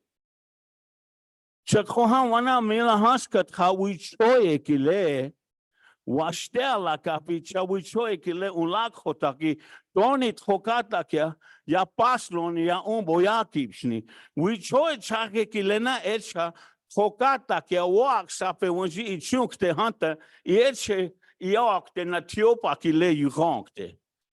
They said that. How many remember our elders telling us that? Well, I'm that Wichoy Chake. I'm 66 years old today. But we're not talking urgently about this. This is why when me and Russell and all of us guys got away from it, we were sick and tired of that abuse and going nowhere with it. But we're still talking about the sacred Black Hills when it's always been ours. Why do you think we Oglalas are the only ones closer to it? My nephew and them, they purchased a part of that. You can ask him, he's sitting right there. To secure it for all of you, to utilize it for that purpose. But oteache ake, oyate nahakchi, tiata, hena wakanki lila wasloya tankike oispapi. And you all know that. The only elder grandma we have here is my Aunt Barbara, Dull Knife. Isha takomani wasloeki ota wiankile yuha. Shatakomani hena wosutana woyukshaki wichak uhanta woables nazula nithoki yuhichinkte. Meaning she still has language of that. Because her and I, we have Cheyenne blood in us. So with a lot of you people that don't understand what I'm saying with the Ieska language, hey, we're Ieskas too, because we have the blood of our other resistant relatives in Lame Deer. You want to talk history? Let's get into it then. Well, why don't you all get together and file a genocide or a propitiate case against America? Simple as that. And all the people will come together for it. It's never a first until you try. Pancho Villa did it in Mexico, right? That's why he was beheaded. They hid his head for so many years, but he put his people first. Crazy Horse, same way. That's why he couldn't wear a headdress. He liked the Wichakis, and it's still amongst a lot of us. So do you agree with that understanding of what I said? And if you have to use Mr. Gonzalez to be the lead attorney on it, would you guys agree to file that type of complaint against America? And I will it back to all of you, and thank you for giving me the opportunity to express about what is in my heart. Wopila, thank you. Oh, think about that, working together, coming together as one. I think that was the Mario presented, that a commission be formed. Think about that. Think about it. Next question. Yeah, could I, this is Bryson, who was kind of got reading that document this morning that you guys put together in that ordinance, the Standing Rock and Oglala. There's a 1851 treaty territory, the Mets and bonds are done on that. So that's the BIA over there, and it could be to the land op and mapping to start on the Mets and bonds of the 51 treaty territory.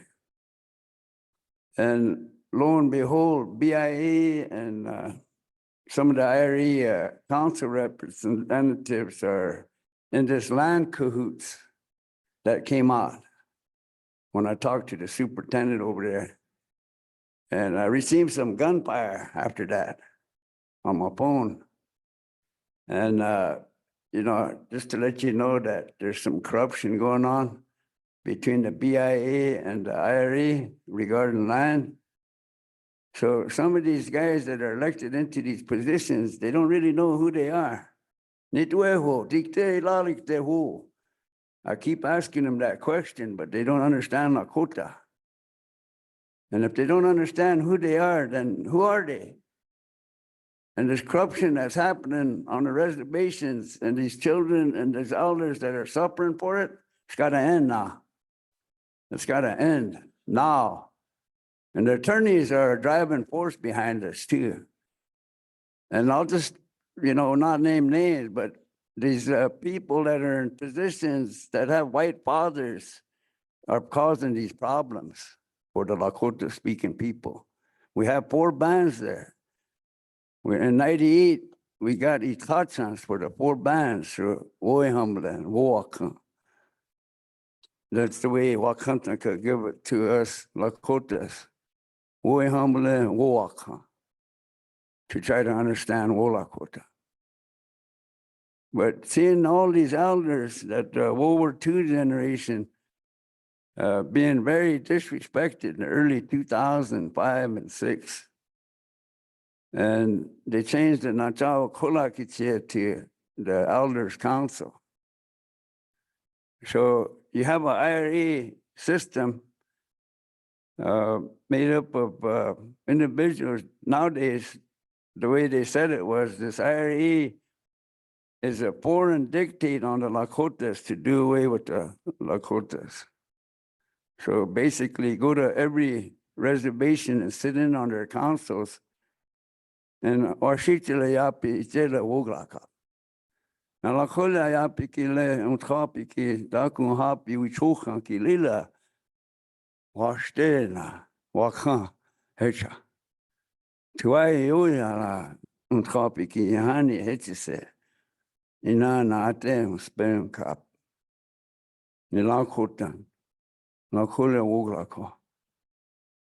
So back when the families had the language, and that really helped our families when we was growing up, was our language. And nowadays to sit in a system that's corrupted because of low mental aptitude and low intestinal fortitude coming from men and women, that's not Lakota. That's not who we are. Tithuan Oyate, the birthplace of the people. That's how the elders on the Good River back in the early 2000s We went through about 9 Tijuana versions of spelling.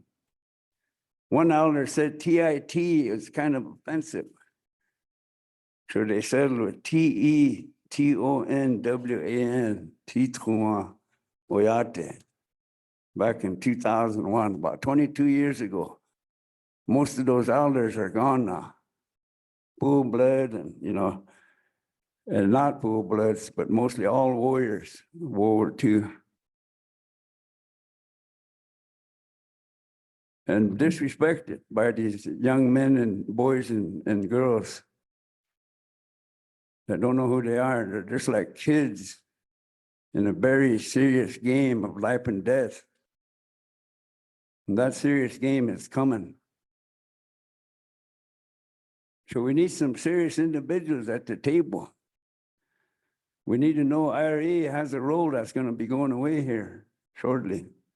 Sounds like maybe next year, according to our spiritual leaders and those messages that we received here 3 years ago, with our teeth going out there to unite. So next year, whatever's coming is coming. And these IRA councils aren't preparing our people for nothing. Nothing.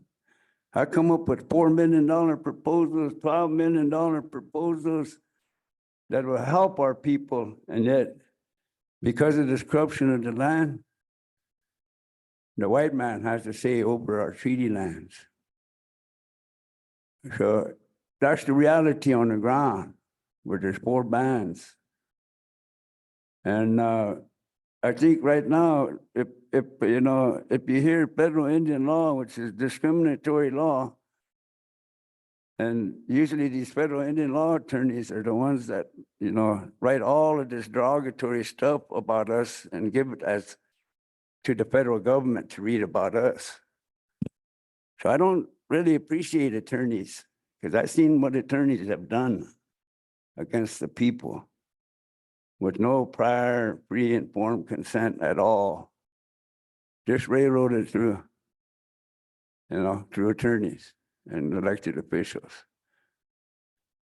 So the beef is the Mets and bounds of the 51 treaty territory. Everybody should understand this.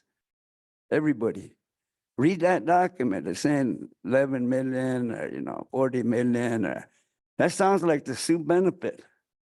Here's a white man come and said, hypothetically in 1976, you guys are gonna, the Sioux benefit is gonna run out. Hypothetically. We'll give you guys, when you turn 18, this much money. The white man did that. Sioux benefit based off the land. So we keep letting this white man lie, cheat, and steal when our people relied on truth, justice, and wisdom. Let's rely on that now. Let's look at the element that lies, cheat, and steal against their own. And let's use truth, justice, and wisdom in our families. Get our families involved. Tiwahe, that's where the strength is at. It's the families. That's why they pushed this boarding school back in 1890 when Benjamin Harrison was the president. He said, did we get that 3/4 male consent? If we didn't get that 3/4 male consent, then this is null and void. President, Commander-in-Chief Harrison. So it's null and void. They never got the 3/4 male consent. So our people really were looking out for us here now, that what we're gonna face. They call it the old deal compared to this new deal, IRA. I've seen the IRA 15 out of the last 23 years. And what I see the treaty councils fail is they're not legislators. Treaty councils come up with stuff individually. But as a body, you look at that treaty title, it says Tukel up there, Oshpaya, representation for that treaty. Yet we talk Tioshpaya, but we don't talk about Tuwaihe, which is the key to us healing and forgiving and great things to happen. That's the old deal. The old deal is the connection we have with Wakantanka, Woehamble, Woaka, Wolakota. That's the old deal. And the songs that back that up, you hear them at these ceremonies with the Chanupa, Nikaka, Hamblecha, Wangwashi, Hunkapi, Kapuankaya, Ishnacha, Wichilu, Wichana, you happen to use them. Those rights with the Chanupa that were brought to us is what is going to save us. We should mandate that. We should mandate Nikaka, Hamblecha for the young boys when they get their voices changed. And the girls have a ceremony for them too. That's what will bring order to our families. That will bring our language back, guaranteed. And these young people are hungry for that. And these elders are leaving us. That's kind of a sense of urgency. But let's do that calculation, y'all, because the BIA can't do it. What the heck's BIA good for? Okay, You know, so the reality is I'm telling you the reality. We have an old deal we need to get back to, and we need to start figuring out all of those resources that were extracted from the 51 treaty territory. Let's start doing that. Let's do our hypotheticals. Let's do our actual figures on all of that resource that we're talking about. So if you look at this map I got outside, 78 judicially established, it shows where the Chichwan Oyate's medicine bonds are at. And it shows the Nakota and Dakota speakers where their medicine bonds are at. So this calculation is for the Chichwan Oyate regarding the 51 treaty territory. It's very simple. That request to the Timna Point to BIA and no response back, but that's, you know, that's how the federal agencies treat the tribal governments. They don't have to tell you what their policy is, you know, even IHS. You know, so if we're going to be mistreated, you know, let's start looking at the budget of things and start calculating our own budgets. Because if we rely on IRA to do that, the children are gonna still be hungry. The elders scared. You know, no elder should be scared.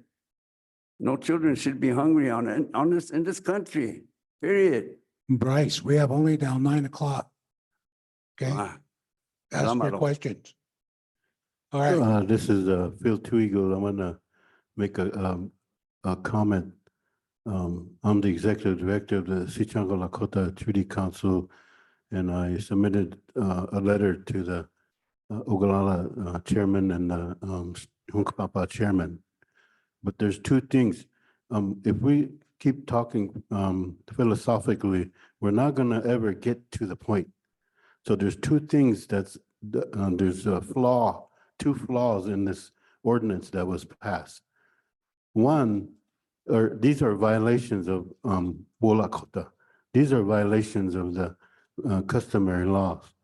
The first thing it did, or it could be others, is that it banished the Oceti Sakowin Oyate from this document by excluding the Oceti Sakowin Oyate. Mario has told you that this is not a Oceti Sakowin issue. It is. We're talking about territories of the Oceti Sakowin Oyate. How can that not be a Oceti Sakowin issue? The second thing is, we have always complained about the federal government not consulting us before they made a decision or action or proposal. And that's what this proposal has done. It did not consult with the elders or treaty councils or anyone that I know of. So they also limit the treaty councils.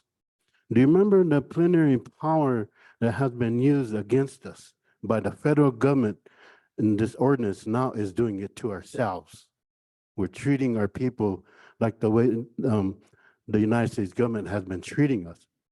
I want you to remember this Stockholm syndrome. In 1973, there was a bank robbery in Stockholm Syndrome, Sweden, I mean. And during the proceedings, the hostages of the bank robbery sympathize with the bank robbers. And when that happens, we are sympathizing with the oppressors, which is the United States government. So those are two violations that need to be addressed. If this thing is going to be going forward, I want those changed in the ordinance. Don't limit the treaty councils because we need their wisdom. And remember, this is a Oceti Sakowin treaty territory. Mitako yasu. Okay. Go ahead. Yep. Haumidakiapi, Nick Tilson, Amachiapi, Chantea, Washtenape, Chuzapalo. My name is Nick Tilson. I'm from the Wahanchika Yapi, Tioshpai, which is originally part of the Iuchpe Tioshpai, which were broken off and were non-treaty signers. And I'm part of the Indian collective Akola Kichie.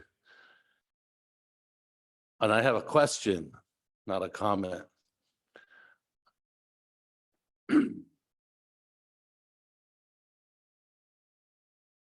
It's not a bad proposal if we're putting all our eggs in the colonial basket.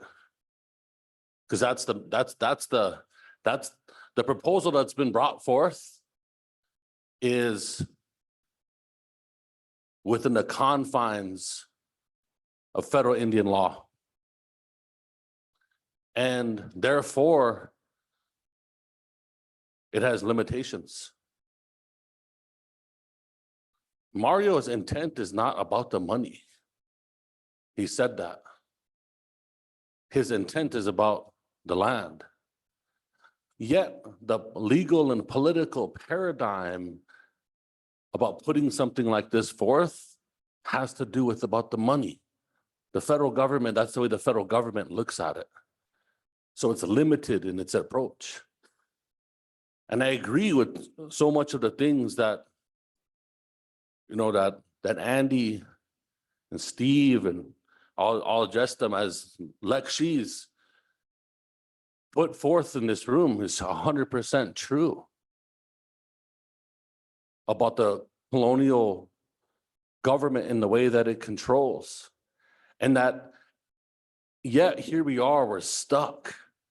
This is the place that we're stuck at because we don't create an approach to either do it through the confines of the colonial system or the confines of international law. We don't make a decision.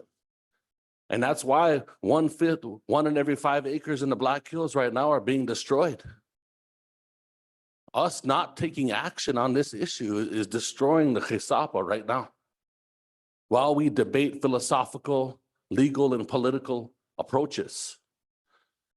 And what like she said in the back here too about instituting our sovereign rights to the land and having to be on the land in order to do that, that's true too.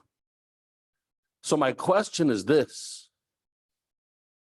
how can we use many of the examples that both Lexi, Andy, and Steve put forth that are way more aligned with Lakota values and our inherent rights, while we're living under colonial rule in this current system? Because I agree with the international conversation and rhetoric, but how do we apply that to here?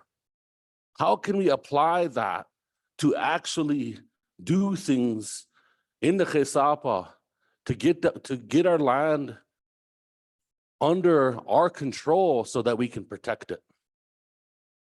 And how do we create an approach? Because these, they're at odds. And that's the way that I see it. And I have approached and I have brought many different ideas forth. And I agree. And when I brought different ideas forth, we went to ceremony. And in those ceremonies, they say what we've been saying in these treaty meetings long before I was here, which the federal government only recognizes the IRA. And that's for a reason. They recognize the Indian Reorganization Act government for a reason, is because that government was designed to divide our people. But more importantly, it was designed so that we don't have an approach. It was designed to put us at a stalemate so that we're stuck. And so there's a lot of, in this room, there's the legal and political minds in this room to create a solution to move us forward. But I would really like to hear, especially from Steve and especially from Andy, an example, a real recommendation to us about how we can move forward, not just on one part, not even in the confines of Docket 74A or 74B. Those are all colonial approaches. Those were laws that were, negotiated and decided by the colonial Supreme Court and stepping all over themselves. But as a young person, or used to be a young person anyway, I hear the constant critiques of every approach that comes before our people. But I don't also here's some solutions. Here's how you should be convening yourselves.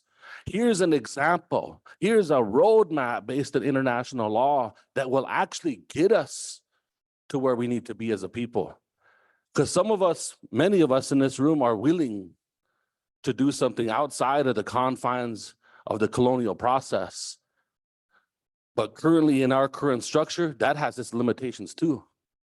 And so we're looking for some answers, some examples, and some roadmaps. And so, if there's anything, Andy and Steve, that you can share with that would be really helpful, because otherwise these will continue. Proposal after proposal, through the federal government mechanisms, through federal Indian law, will keep coming before the people, and they will be colonial in their approach. Hacha tualo. Okay. Okay, Barbara.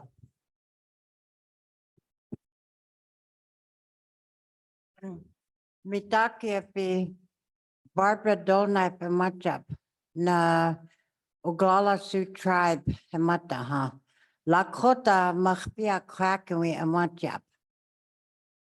Na takwa iblukta na ta nach umake. Takwe 35 years little takwa yake. Back in those days, why couldn't we brought it up? Somebody could have done it. Nakesle yuanki tup chaata won't up.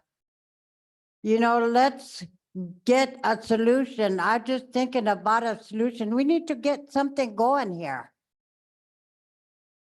We need to, Rosebud need to get together, delegate one, Oglala Sioux tribe. Get your people together and let's get it on the floor. We need to do that instead of telling about way back when the grass grows and tree grows on the clouds, or however you say it.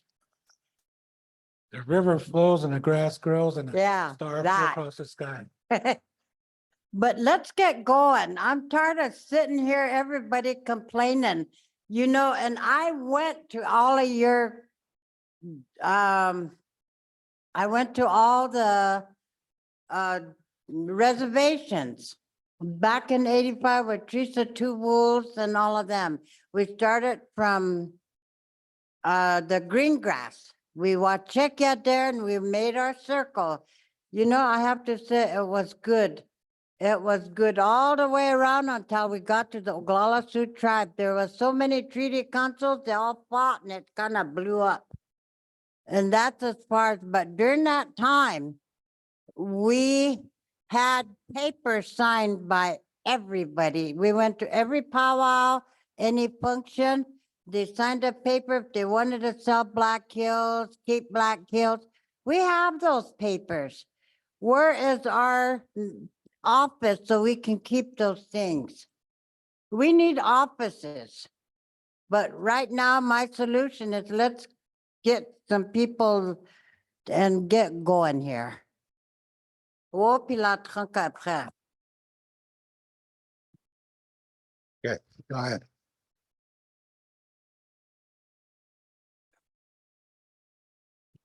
Matakiapi, Frank Starkums, Aloglasu Chai president. If you remember 1 year ago, I stood in front of this council meeting. And one of my ideas was, how am I going to get the IRA government and the traditional government on the same sheet of music? How are we going to get them at the same table and start working and start pushing? And I remember telling you guys that I am for traditional government. And I also remember telling you that the politicians in Washington, D.C. are only going to listen to the elected officials. So this is our opportunity to bring everybody to the table. We're the translators, the IESCA, for you. You make all those decisions, who you want at the table. And we will carry them to Washington, D.C. That is what we're trying to do here, is we're trying to unite.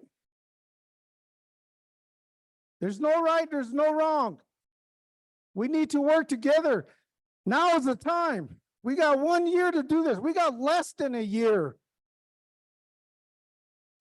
We got a sitting president that's paying attention to Indian country nationwide. We have government officials giving us hints that we need to stand together. We need to unite. But we got to do it soon.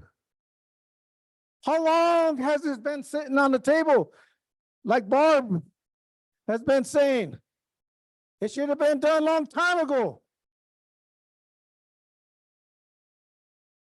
We have to act now. All we're saying is that we're proposing to bring everybody together. We're proposing to start a task force. Each tribe could have their own representative. You make that decision. You bring them to the table and tell us what you want. That's the basic idea of this proposal we're presenting tonight. Has nothing to do with money. It's all about land. That's what you guys want. That's what I want. We need to start fighting for our land. And now is the time.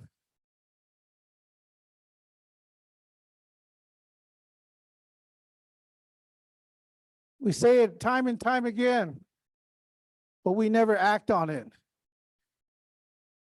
It's our own people that bring us down. Let's start thinking positive. Throw positive ideas out there. Stop defending the negative ones we've always been pushing. It doesn't work. Think positive. That's what I'm about, positive. I'm looking for the future. I got 1 year to try to push whatever I can before I get out of office. So let's work together. and let's get this done.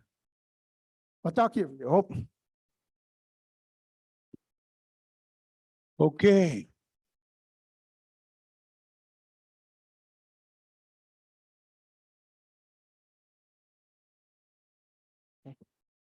This is a question for Mario. Mario, I know you mentioned before that the Oglala tribe.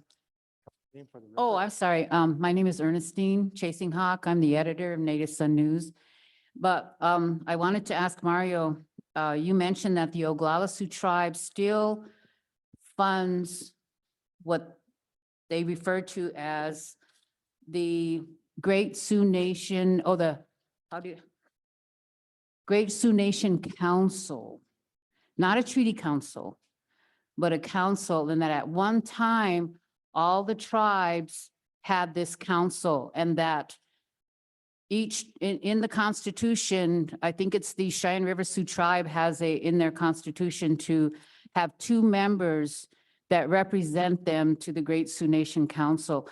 And the Oglala Sioux tribe still has it. They still keep theirs going. But what happened to all the other tribes that used to be part of this great Sioux, that was unified? The Oceti Sakowin had this, and the government recognizes it. So tell me a little bit about that, Mario. Okay, what it was is, back in about 1953, the constitutions of all these tribes allow for recognition of traditional councils. And I think Pine Ridge has one, Rosebud probably has one. And back in about 1953, all the tribes in these Docket 74 tribes formed a Black Hills Sioux Nation Council. That's what they called it, not treaty council, Black Hills Sioux Nation Council. And each tribe had 1 representative of the local chapter and 2 alternates. And that's Santee, all of them had a chapter. And then they had Edwin Red Door was at one time the chairman of all the chapters in Fort Peck. So in 1970, I was working in Pine Ridge, and there were no treaty councils at that time that we know them today. These treaty councils that exist today, like Sichangu and all them, they were formed after 1973 Wounded Knee occupation, as far as I know, because they didn't exist back in 1970. So in 1970, Gerald Winfeather asked me to go to Washington with the Black Hills Sioux Nation Council reps at Pine Ridge, and Edwin Red Door was over there. And so I went with them, and Edwin designated me to take the minutes at that meeting. That was 1970. So these Black Hills Sioux Nation Council chapters existed all up until somebody from Pine Ridge was elected the chair. And then after that, they kind of started, people start dying off. And now I think the only one left is the Oglala chapter. The other ones have now converted to treaty councils. But those treaty councils were, as far as I know, were all created after the 73 occupation. I don't know of any treaty councils that existed prior to that time. Back in the late 1800s, and when they were trying to get jurisdictional acts, there were groups of people are meeting just to try to get a jurisdictional act. And at that time, almost all the councils were traditional already. They were not IRA councils. So basically, I think that's what you're talking about, is these Black Hills Sioux Nation Black Hills Sioux Nation Council chapters. We still have one at Pine Ridge. Bill Means is on it. You know, we have a couple other people on it right now. And so, and it existed all along since the 1950s. So that's my understanding. And I actually participated in one of the meetings. I was acting secretary back in summer 1970 when I was still in law school, working my summer job at Pine Ridge. So I think that you know, we were really trying to include these treaty councils in this protocol, this consultation. And if you look on that protocol, page 5 of 38 on this, it says the representatives of parties at the consultation and the government shall be represented, you know, in person. Talks about government reps, then it goes in selection of treaty or elders council reps. It's right in here. Although the treaty council or elders councils on the Docket 74 reservation are not ordinarily part of nation-to-nation consultations process with the Indian tribes, such treaty councils or elders councils on the Docket 74 reservation may select a spokesman representative to participate in the consultations along with the president chairman of the respective tribes as provided in number 17 below. Each treaty council and elders council may select a spokesman and submit it to the tribe. So we're trying to include these treaty councils and these consultations. And then they will, when you have the consultations, the government only recognizes these traditional councils. So they'll be with the tribal chairman, chairperson of each tribe, and a treaty council member will be sitting right next to them. And they can get the floor and speak just along with the tribal chairs. So we're trying to accommodate all that in this protocol. And Wendell. it's really hard here because, you know, it's just hard to please everybody. You know, and this case has been sitting there for 36 years. Nobody's done anything. So as soon as we try to do something, all of a sudden everybody's concerned about it. But what do we have to do? Wait another 36 years when we're all gone? Or maybe longer, another 100 years? You know, so we're just trying to do something now. I know there's a lot of aspirational items that people want in here, but do you want to do something now or just let it go and sit here and discuss it for the next? Wendell, I want to. And then one last thing. If you look on page 20 of this protocol, I said, we would like an agreement from the United States that we still have claim to title, the 48 million acres of territory, natural resources and water rights, and the 48 million acres of treaty and Aboriginal territories that are legal and not moral claims, since the United States cannot acquire the Docket 74 Sioux territory, the fraudulent language inserted in Article 2 of the treaty. So we are saying that, making an assertion here that those 48 million acres still belong to the Sioux tribes. Okay, so I heard, what's the name, talking about the Great Sioux Nation Treaty Council. Somebody had their hand here. Wendell, I want to offer a solution. Okay. This can't be just one solution. There's many strategies to take a look at. We can't think of a messiah solution. So it's important for us to hear more solutions. And one solution, and Mario keeps calling these aspirations, but these are very real suggestions. And one is, you have to remember, I'm not an attorney, but I can tell you this, that this is a treaty situation. It's a nation to a nation situation.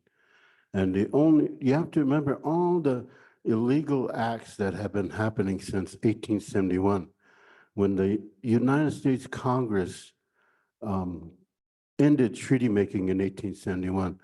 So every act of Congress since then has been illegal. Even this proposal is illegal, because we're going to end up surrendering to the U.S. Government colonial process.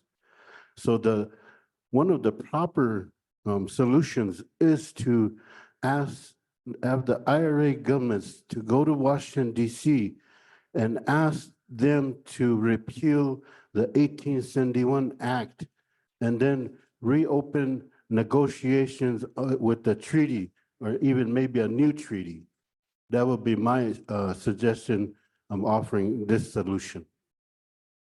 Thank you. Okay.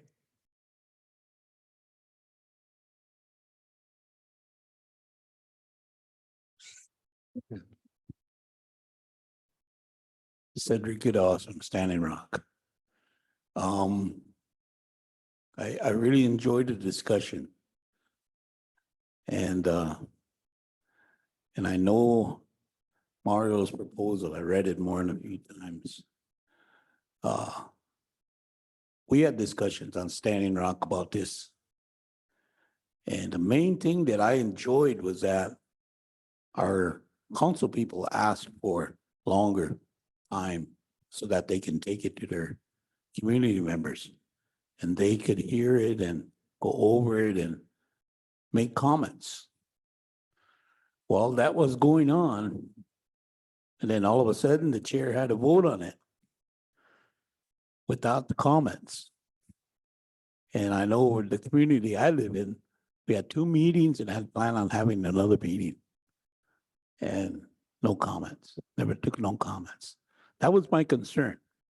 But since we passed it, I'm kind of a, I vote.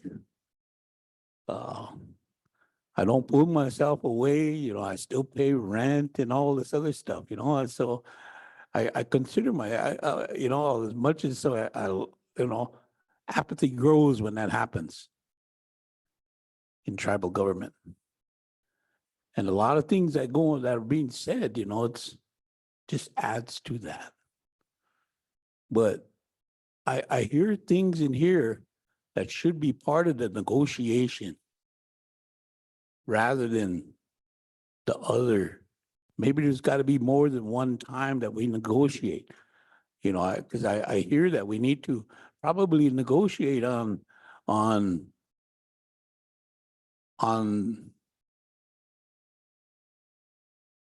how the papal bulls have affected us.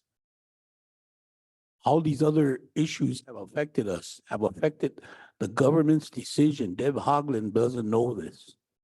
And if that's who we're going to be discussing things with, and then they need to know first before we go one step more, because those are what's preventing this from coming to a solution. We can go way back 1871 and, because I heard that discussion too. No 3/4 male has ever been attached to any legislation concerning Lakota Nation since that time. That's could be true. I don't remember them doing a census. I still don't remember doing a census. And I know on Standing Rock, they said that's not a true number every time they do a census. So I don't know what numbers they're using, because earlier this afternoon, I talked about us having relatives still way up in Canada. And it didn't say about census just within the treaty boundaries. It says 3/4 male. That's all it says. So I think that we need to add part of that negotiation is to get them to understand where we're coming from to begin with. Because I don't think they do. People say, I've been to Standing Rock, so maybe you were at a meeting at the Prairie Knights, or I don't know where you were at, there's very few people I've seen, My simple question is, how does mace taste, But I always, but I do feel that, they, I'll put Milo's next check on Deb Hogland not knowing nothing about how the papal bulls and what Steve talked about and what Andy talked about and Mario's, initiative about negotiating. I don't think they have nothing, because they're not going to answer anything. They're not going to negotiate back. They're going to take it and go sit in their corner until they're out of there. So I think that we need to get to where we need to, what we really need to discuss and what we really need to negotiate. And it doesn't matter to me, if there's somebody else that wants to sit there next to their chairman, I would gladly let them do that, no matter who it is, So I just hope that they were here, because I was reminded at the last council meeting, we have our own treaty council members, they said. They named off a bunch of names, and I haven't seen them yet. I made a joke about them seeing the sign out here on a interstate that said Rapid City left, so they went back home. But, I still get to see them, and I wish they were here to hear this all day. Really would have been interesting. Thank you. Wendell, we need to wrap it up. The equipment's battery dying, so. Oh, yeah, batteries are dying, a lot of what's name, but two more, and the next will be discussion of solutions. And really, again, that's where, when I pass away, that's what I want put on my headstone.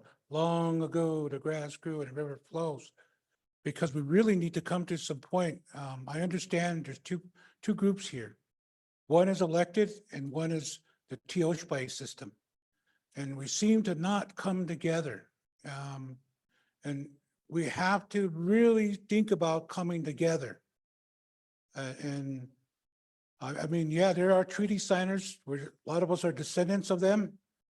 So we should be sitting here alongside all this panel here. What we should have done, we should have had the panel ask you guys questions, because that's what you guys were doing. You were providing answers and solutions. But my point to all this is that we need to sit down, because I've seen it. I've been new to this. All the organizations are created, but either the Oceti Sakowin or the treaty are put as ad hoc committees. No voice, no vote, no what's name. Just like what the government did with co-management. Just bring us your data, all your traditional people, and we will put you and incorporate you into co-management. And that's what we've seen. So for me, I think the solution is, I said, Nick has a lot of cash. Maybe the next thing we need to do is come together with the Oceti Sakowin and the IRA and sit down and says, what's the solution for us working together? We want to be incorporated. And the next thing is that I see here, can we do a formation of Oceti Sakowin? It's already there, organic. These gentlemen here can tell you that it's already there. All we have to do is implement it. How can we do that coming together? That's the other part of that. So anyone that's like she over there, We Hi, need to wrap it up. and then we'll Wendell? wrap it up. Utakayapi. Mahanchan Kayapi me na Jackie White Hat Imachiapi. I'm from Rosebud and I grew up here in Rapid City too. I'm from the Ashke Gluipi Tioshpai from St. Francis. My outday is Albert White Hat and my mom is Isabel Guru, Bearshield Guru, sorry. On the positive side of the offering solutions, when I think Andy was talking about the Declaration on the Rights of Indigenous Peoples, I studied that when I was going to school at Black Hill State, and they hadn't passed.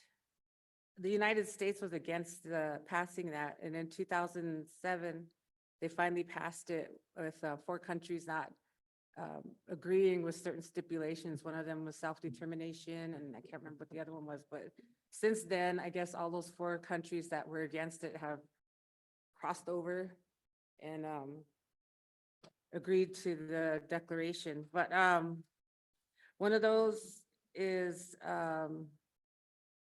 I think that we should go as sovereign nations on this nation to nation aspect of this whole thing and take that approach with the government, because this other way isn't working with them trying to keep us oppressed.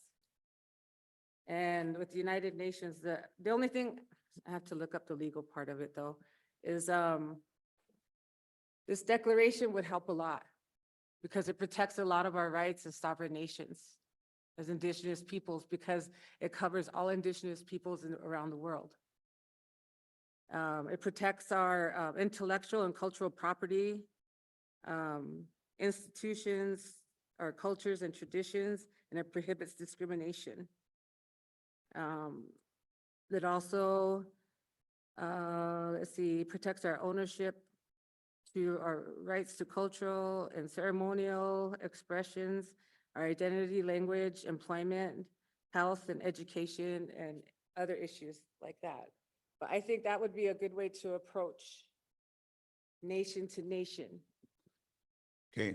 And the other thing, when we talk about how the government with the land issue, we need to also, earlier it was said that the Black Hills deal was based on buffalo, the animal value, and destroying livestock.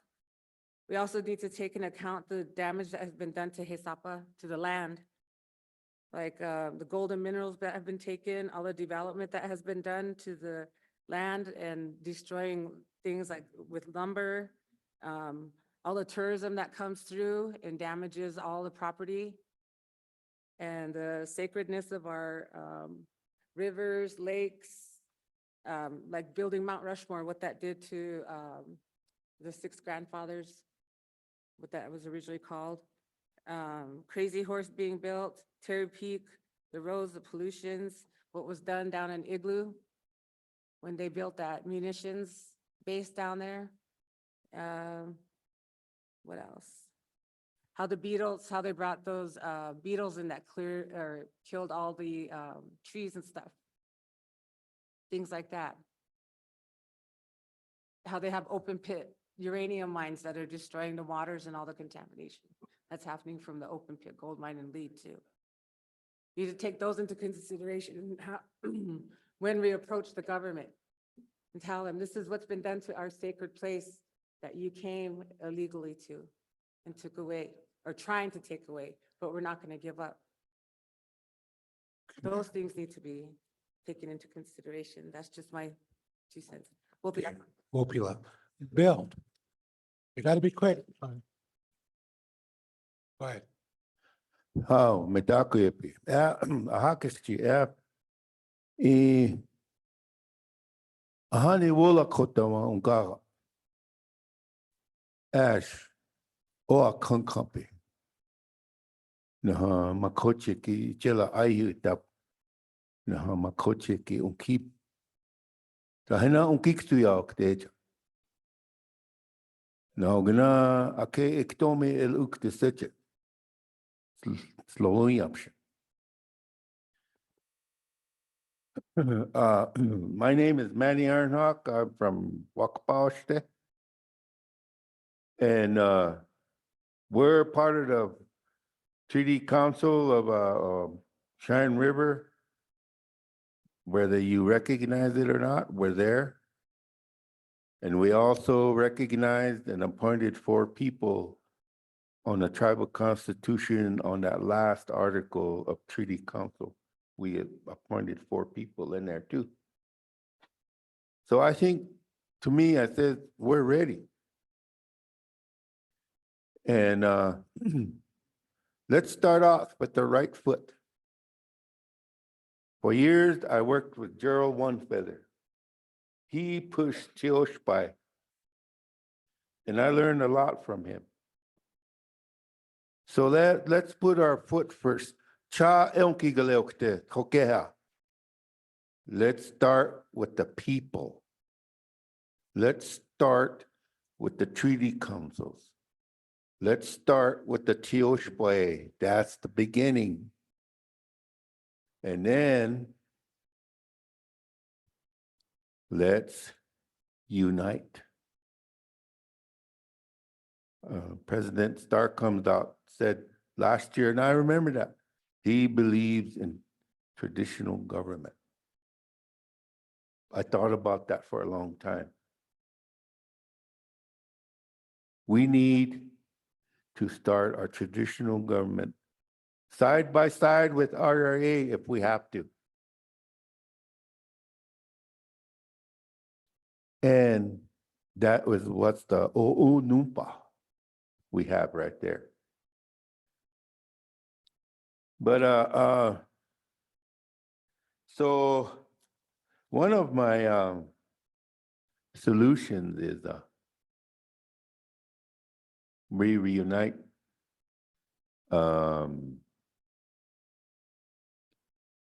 We'll talk to our chairman, Mr. President LeBeau, and go from there. And one of the things that we ran into was we introduced legislation resolutions to the Cheyenne River Council of establishing a treaty office and recognizing Teoshpai. But they referred Teoshpai to legal. This is 1 year ago. Nothing happened. They referred the other one back to the people. Nothing. So this is what happened. Last time, Secretary of Interior came to Rapid City. The Wounded Knee and Teoshpai, and I think Phil remembered that. We wanted an audience. 5 minutes. No, I'm just kidding. Maybe 15 minutes from her. But the Great Plains Chairman Association pushed us out of the agenda because we're not recognized as a tribal entity like the IRA Tribal Council. And to this day, we're still pushing for Teoshpai. And we're still pushing for a treaty office. And hopefully someday that will come to fruition.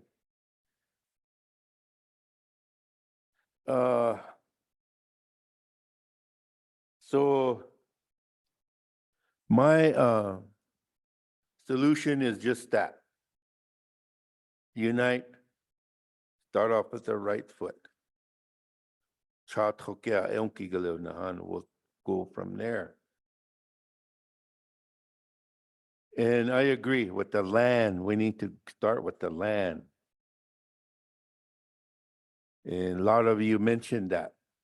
Lawyer Reed, and Steve, you guys all mentioned that. We need the land back. We need Chesapa back. We don't need no money. They stole the land and they need to give it back what we can. Hello. We need some last comments from Andy and Steve. Wait, we're gonna get Richard over here. And then Nick asked his question before all of this, remember? And they never got a chance to answer those questions. okay.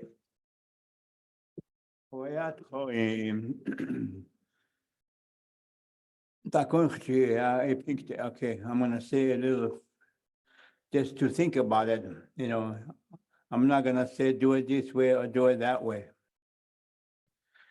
We forgot, or we go to every laws everywhere.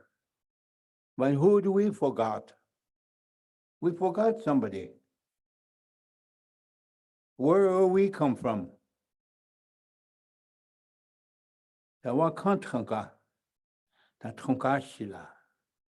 That's where we came from, each and every one of us.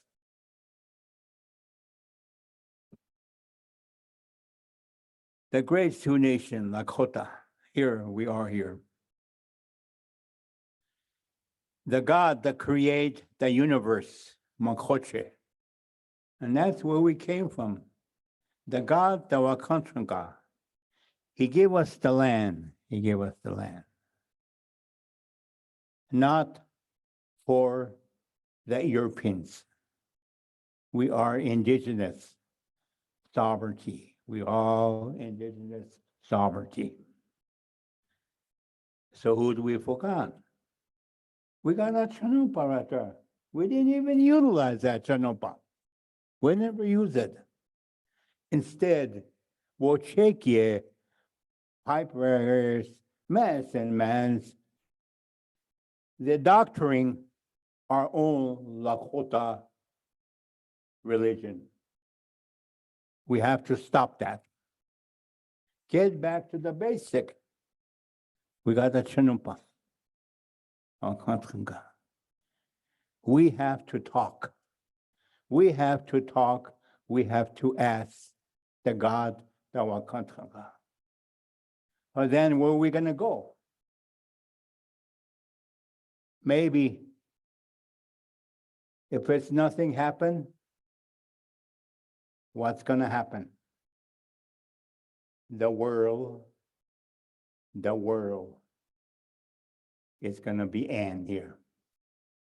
Remember, if we can get no worse, it's up to the God could destroy the lake of fire of Makah.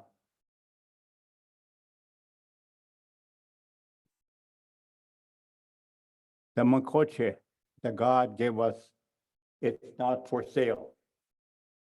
It's for us. I don't wanna put a for sale on me. Or maybe I could put a Richard for sale. I'm gonna go downtown. I'll see if they buy me.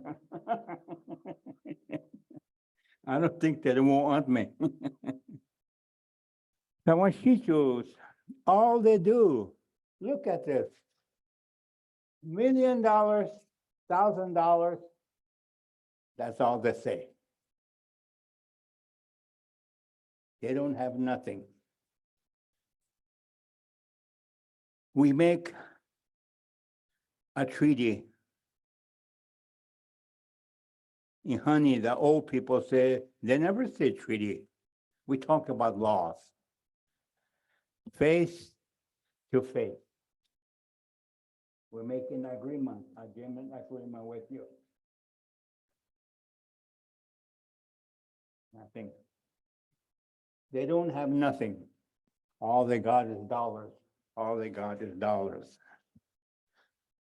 The bottom line, we can't sell ourselves. We can't sell ourselves. And that, we charge and we no way. We all love each other. We're all together.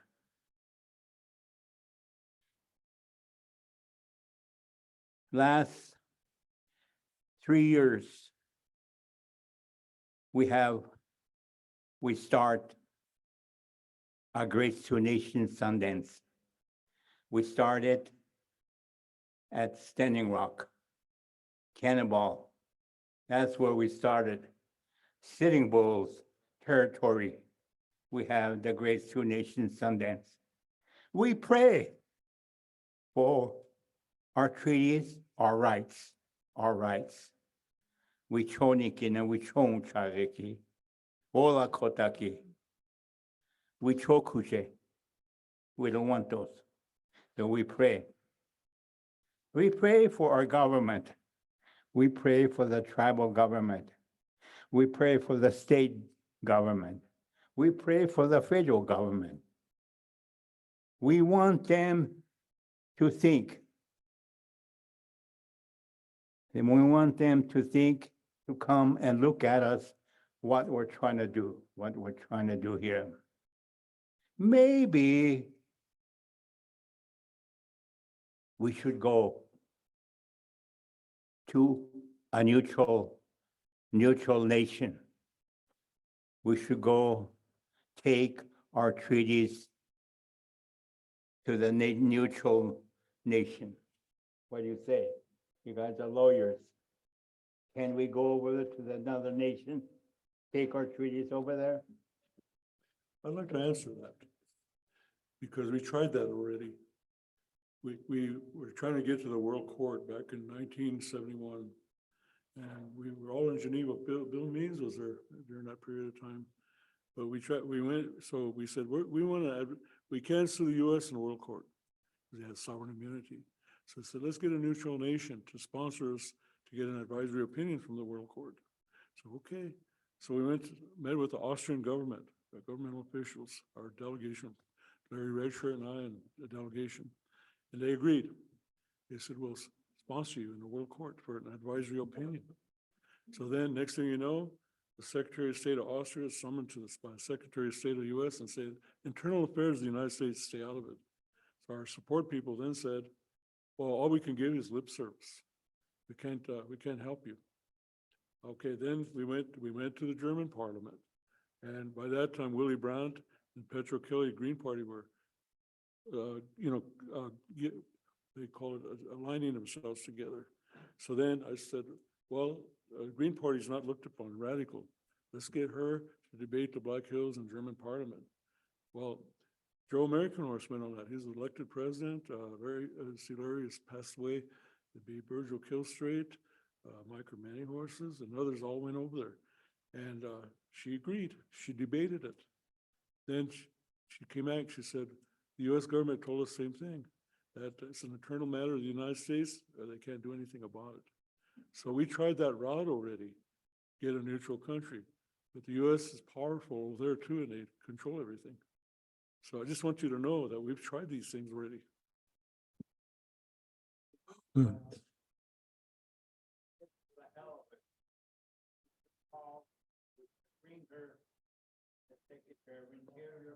Right here. Maybe we could talk to her, see what he said. Yeah. You want to answer that? Yeah. Yeah, she won't go see what she could do about the treaty. Or maybe the president of the United States, maybe he should come here. Or maybe we should go through.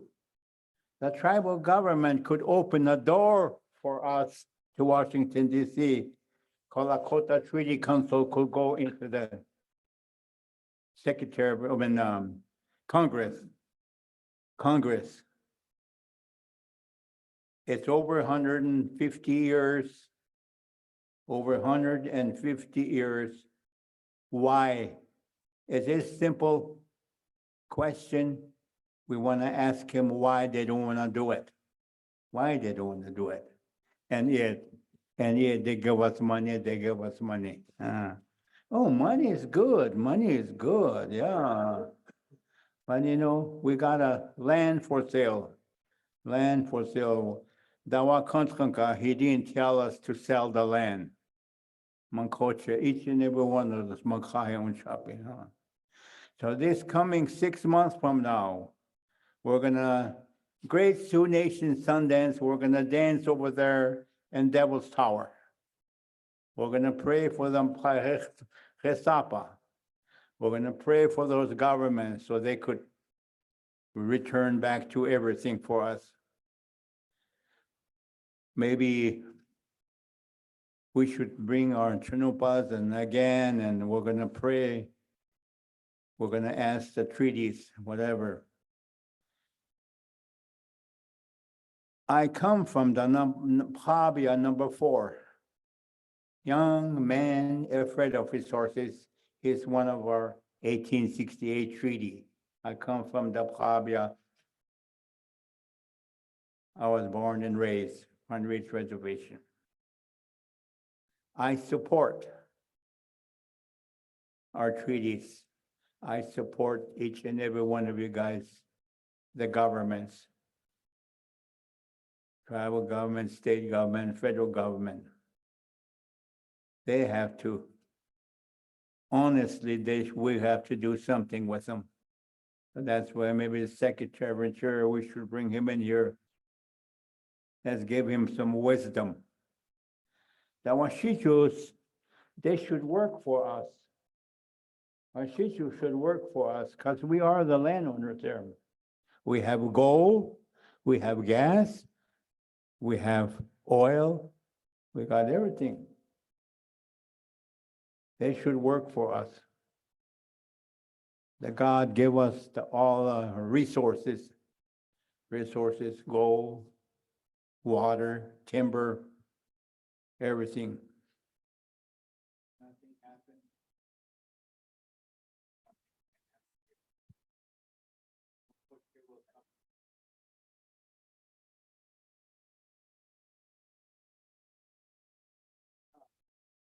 Okay. Thank you. Good night, every one of you, huh? All right, this is how it's gonna go. No more questions. It'll be Andy and Andy, Steve, and then Yvette, and then we're gonna close up.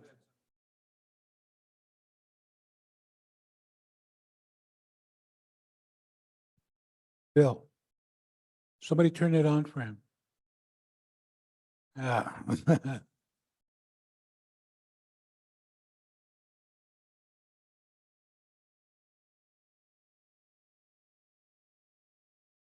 I hope I'll make this fast.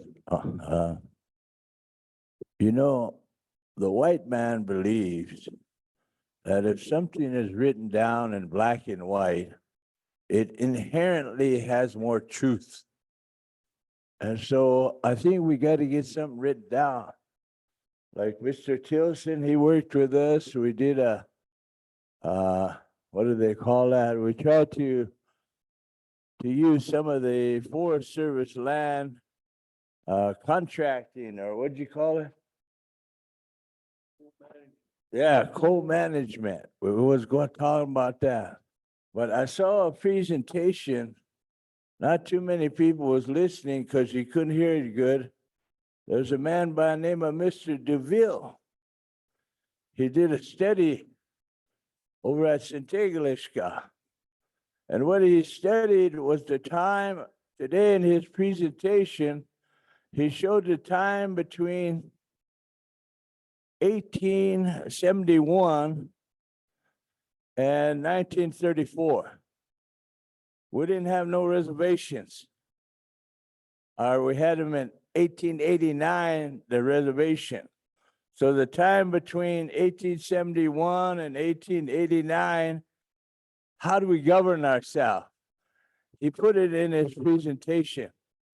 So my idea, or not my idea, but following off of our president, Frank, we wanted to say, we got 1 year.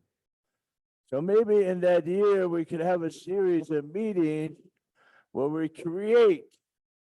Somebody said, Manny, we got to work with the tribal council. Let's put together a constitution that gives us both jobs to do within that government. Long time ago, the old folks, they said, the traditional people, the treaty people will take care of the land. The tribal council will take care of the services to the people, the programs, the hospital, all that, education. But when it comes to the land, that's supposed to be the job of the treaty people. Some way we divide up the power, and then we put it on a paper. Tilson, he's good at that. Last time we had a meeting, we went to talk about a Black Hills bill. He even had it revised. We had it read, things we want to take out, other things we want to put in.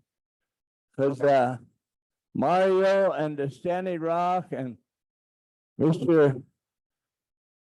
Frank, we took in, will cause a lot of turmoil, you might say.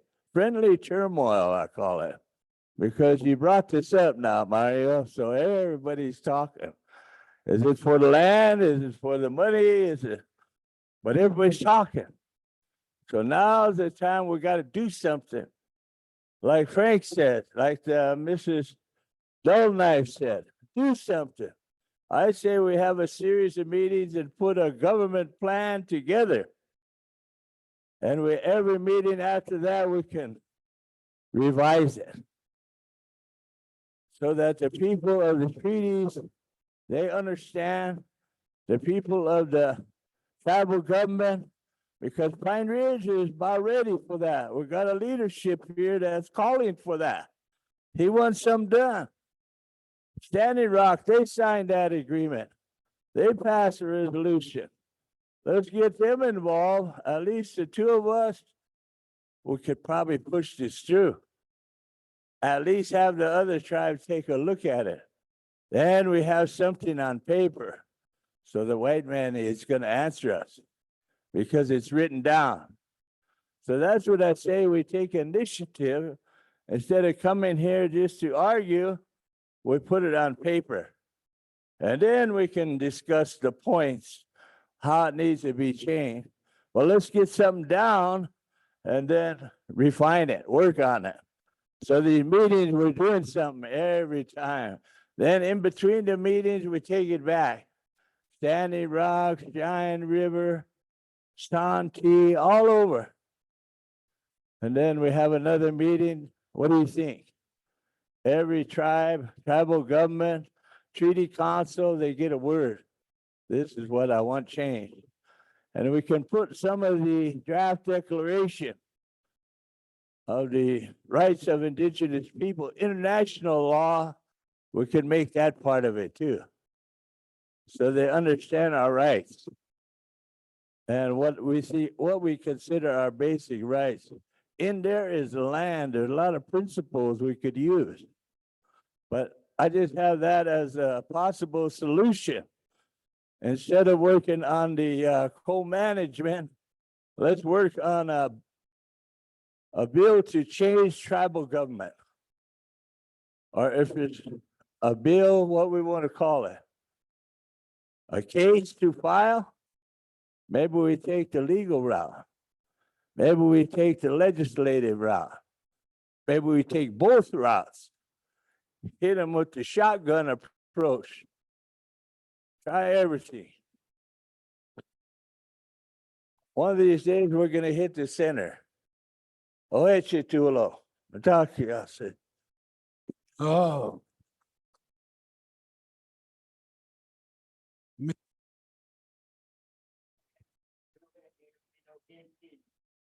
don't want to negotiate. It's already done. It's already done. No more negotiation. Yeah. It's already done. Andy, Steve, and Yvette. Yeah, We'll I think, close. Manny and Bill both said what I would suggest. That's that we recognize that there are different roles between the reservation and I would call them territorial governments to provide services, do the education, roads, so forth.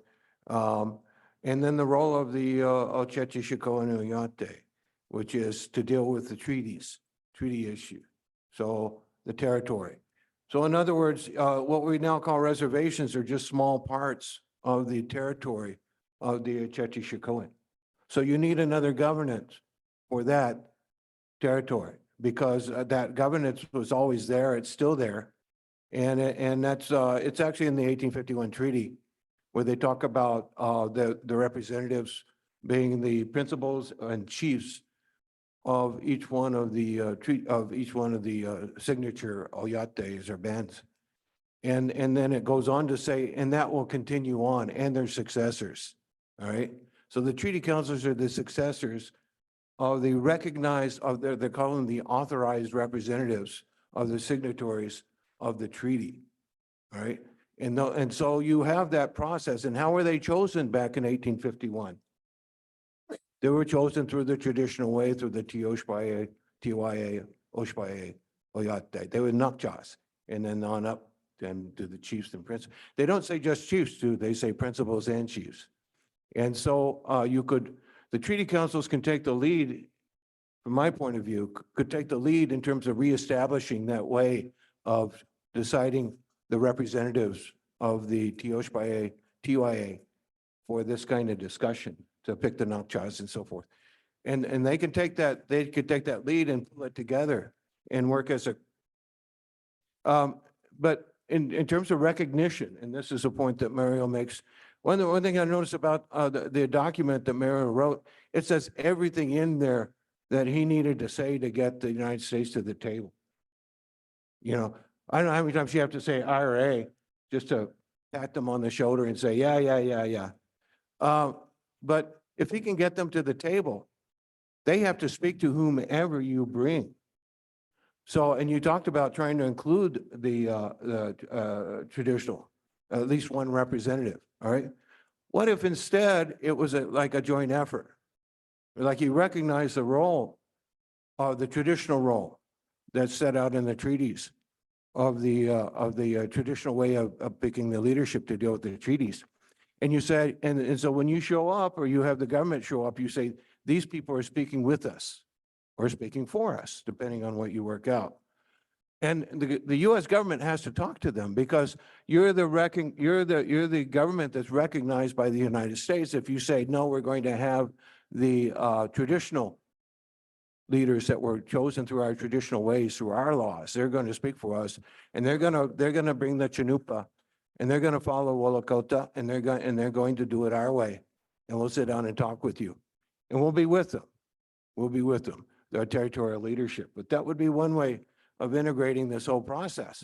But that's going to require some effort to put the traditional governance back together.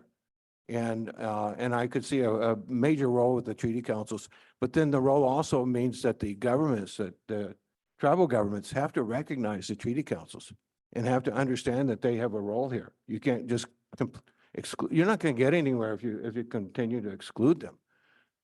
You just won't. I mean, this thing, it's failed 100 times, it'll fail again.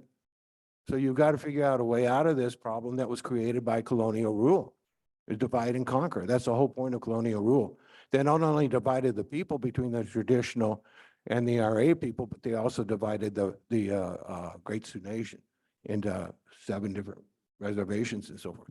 And then they split you up, the land. All that land between all these different territories should be filled in, And all that land, all that area between the reservations, between these territories and the Black Hills, that's Indian land too. You know, the what do they call that, Buffalo Gap National Forest and so forth. And so then my suggestion then is once you get them to the table, then you start immediately discussing the low-hanging fruit, which is the federal lands, all the federal, plus the Wind Cave. And you have those discussions about, let's deal with the easy part first. Let's give those, get control of those. And I like that idea that it's not and this is, and I agree with what Steve said when he corrected me on that. It's not land back. It's recognizing that you're illegally occupying our land. And so you don't need a treaty to do that. They can pass an act of Congress on their own. That's what they do. It's not what you do. You don't have to negotiate or sign a treaty for anything like that. Congress can tomorrow can pass an act of Congress saying we're going to give up our occupation of this area, you know. And so anyway, those are my suggestions in terms of solutions. But I do think that this isn't going to get anywhere until you start getting the territorial governments and the traditional Oceti, Sakowin, and Oyate working together. And in order to do that, you need to bring the Oyate back. And to do that, this is where I think Nick's group comes in, the Indian, is they've got some money, they've got organization, they've got youth, they've got energy, they got some creative minds and so forth going on, and you got headquarters. One thing the treaty councils has not had is had a main headquarters where all the treaty councils can meet and come and talk together. And you don't have to call it Sigangu Treaty Council headquarters, it's just Treaty Council headquarters. And everyone can come there, you have staff, it's funded, you have a conversation going. They integrate all the treaty councils and then they continue that conversation between the tribal governments and the treaty councils to get recognized as a traditional governance. And you wouldn't be creating a new idea. There's several tribes out there that actually have a traditional body that oversees what they call business councils or the other councils. So you wouldn't be the only one. I think Pawnees are one. Anyway, thanks. Maybe we should. Can I make one comment here? We should talk to. Not all the tribes are IRA tribes. Hold up. Yeah. Okay. Not all the tribes are IRA tribes. What happened was there was 2 referendums on all the reservations. One was to adopt the so-called benefits of the IRA. And the reason for that was that, you know, like the land wasn't held in trust indefinitely. You know, once the trust period expired under the General Allotment Act or the 89 Act, it was 25 years. Once it expired, then the president had to extend it every 10 years. So one of the benefits of the IRA, for example, was to hold the land in trust indefinitely. But it doesn't mean that they replaced the traditional governments. So Standing Rock doesn't have they're not an IRA tribe, government tribe. They did not adopt the IRA, but they do have provisions in their constitution getting approval. They do have provisions in the constitution about needing to seek approval of the Secretary of the Interior. it's kind And of. putting similar land to into the- trust is an Well, IRA Let me process. So finish here. there should be no trust land. The land should all be turned over. Yeah, let me just finish here. So, Standing Rock's constitution is very similar to an IRA constitution, but their constitution is not an IRA constitution. The Crow Creek Sioux tribe doesn't have an IRA constitution. And the Yankton Sioux tribe does not have an IRA constitution. In fact, they have a general council yet, a traditional council. They meet and make decisions. So it's not, we classify all these tribes as IRA governmental tribes. That's not true. It'd be better just to say that they have an elected form of government that US recognizes. But I just want to clarify that. Okay, Steve, and then you bet. Yeah, I'm going to make my statement rather, and my response to Nick and others rather brief, because I have time in the morning on the schedule, so I can use that time. But I have a document that I recently finished, conflicting perspectives regarding the holy mountain called San Francisco Peaks and other sacred and significant places of original nations and traditional healers.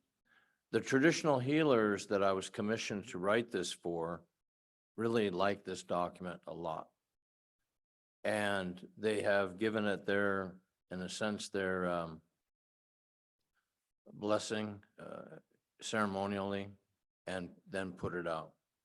The reason I bring this up is because that's what we've been doing over the years, assisting original nations to put out their perspective, that we help to craft that language. But what I was providing you in my presentation this evening, every single thing that I was saying is part of the template that goes into something like this.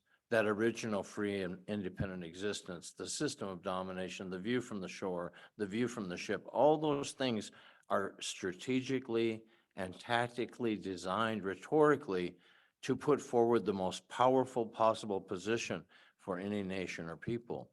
And that's our specialty. And then it occurred to me in mentioning the 1996 document that was adopted by Oglala Sioux tribe, what I found very remarkable about that is that it was unanimous as far as the approval. That's pretty unique. I mean, that maybe it happens a lot, I don't know. But at that time, it seemed like an achievement. So I guess I'm saying that I was very happy to hear that this is not an effort to receive a distribution of the money from Docket 74. I think that makes people feel at ease with regard to that, because the oldest rocks in the Black Hills are more than 2 billion years old. And if you think of how much, how long the Black Hills will continue to exist, a pot of money in comparison to that is ridiculous. That's not even a starting point, right?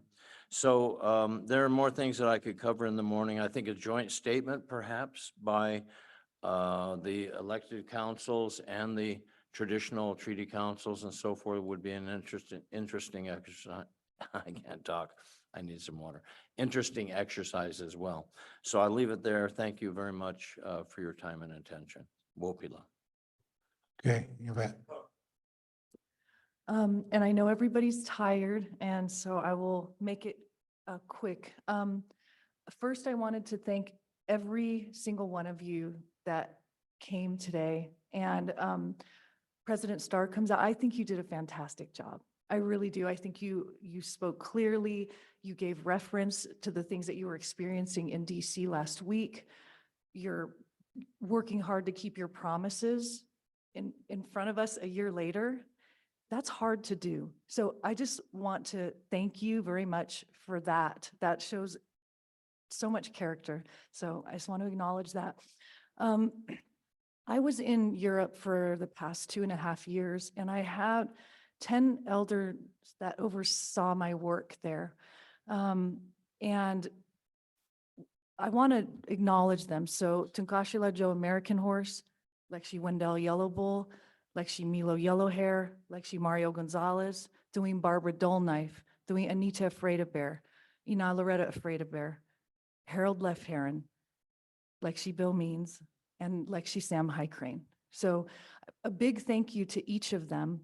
And when I was there in Europe, I want to tell you that it was the most amazing experience being there as Lakota because of all the work that each of you guys have done your whole lives. I could walk into a room, introduce myself and say where I was from, and they all had something really positive in their minds about us because of something each of you had done before and then before you. So that's incredible. And we have that around the world, no matter where I went, Morocco, anywhere. We know you, we know your people, your leaders. We want to learn from you. This is the work you did. So nothing has been wasted. That's number one. Number two, something that I heard very consistently today from each of you, talking about the youth and what are we going to leave behind for them and what is the most important. I heard that from almost every speaker. And because of the work you've each done and all the teaching you've given to me and Nick and so many of us, our kids drive through Hesapa and they say, this is our land. What are they doing? Why are they putting those signs up? It looks like a circus. This is sacred, right? So you have made an enormous difference in all of our lives. So with this particular Docket 74 issue, I think like Lexi Bill said, Lexi Mara, you brought this forward for us. President Starr comes out, Chairwoman Alkire. Now we're having a real discussion, a timely one. So thank you. Thank you for that. I know everybody wants it to be absolutely perfect, right? We all want that so much. But like Lexi Bill said, shotgun approach is okay also, right? So if IRA can roll out one way, treaty councils can roll out one way, scientists can roll out another way. We're putting pressure, right? We don't push, we put pressure. Even just by standing as what we are, we put pressure, right? So I just want to thank you again, each and every one of you again. We have a big role to play. You guys are working hard to get our land acknowledged properly, right? It's ours and they're mismanaging it and that's not acceptable. So we need to apply our sciences now, just like we did before. And we were so good at it that they've been stripping it for this many years and it's still fruitful and plentiful. So we know our stuff. And it's our time now.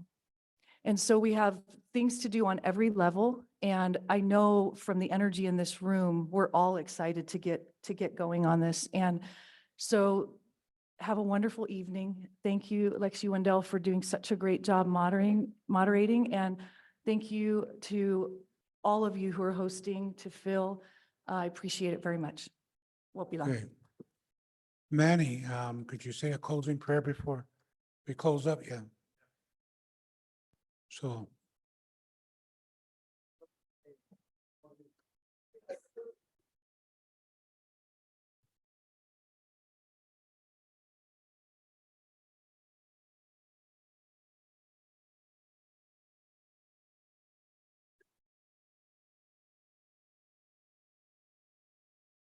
Wow. Metakepi.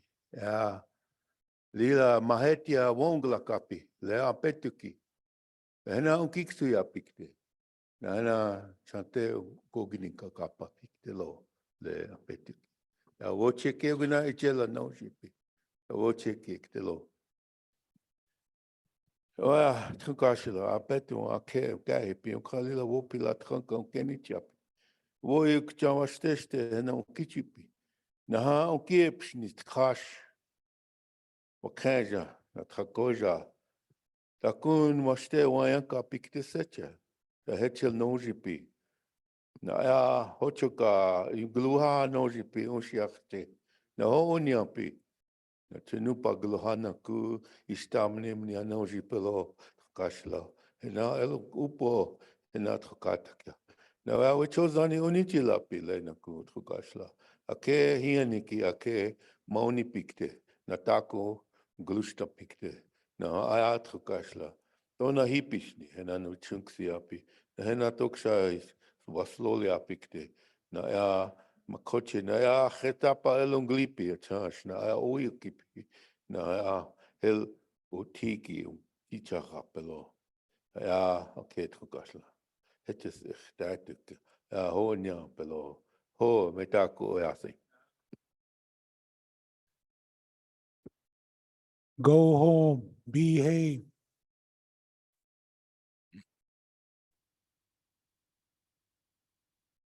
Remember, Nick has money. Everybody smile at him when he goes out the door. Shake his hand.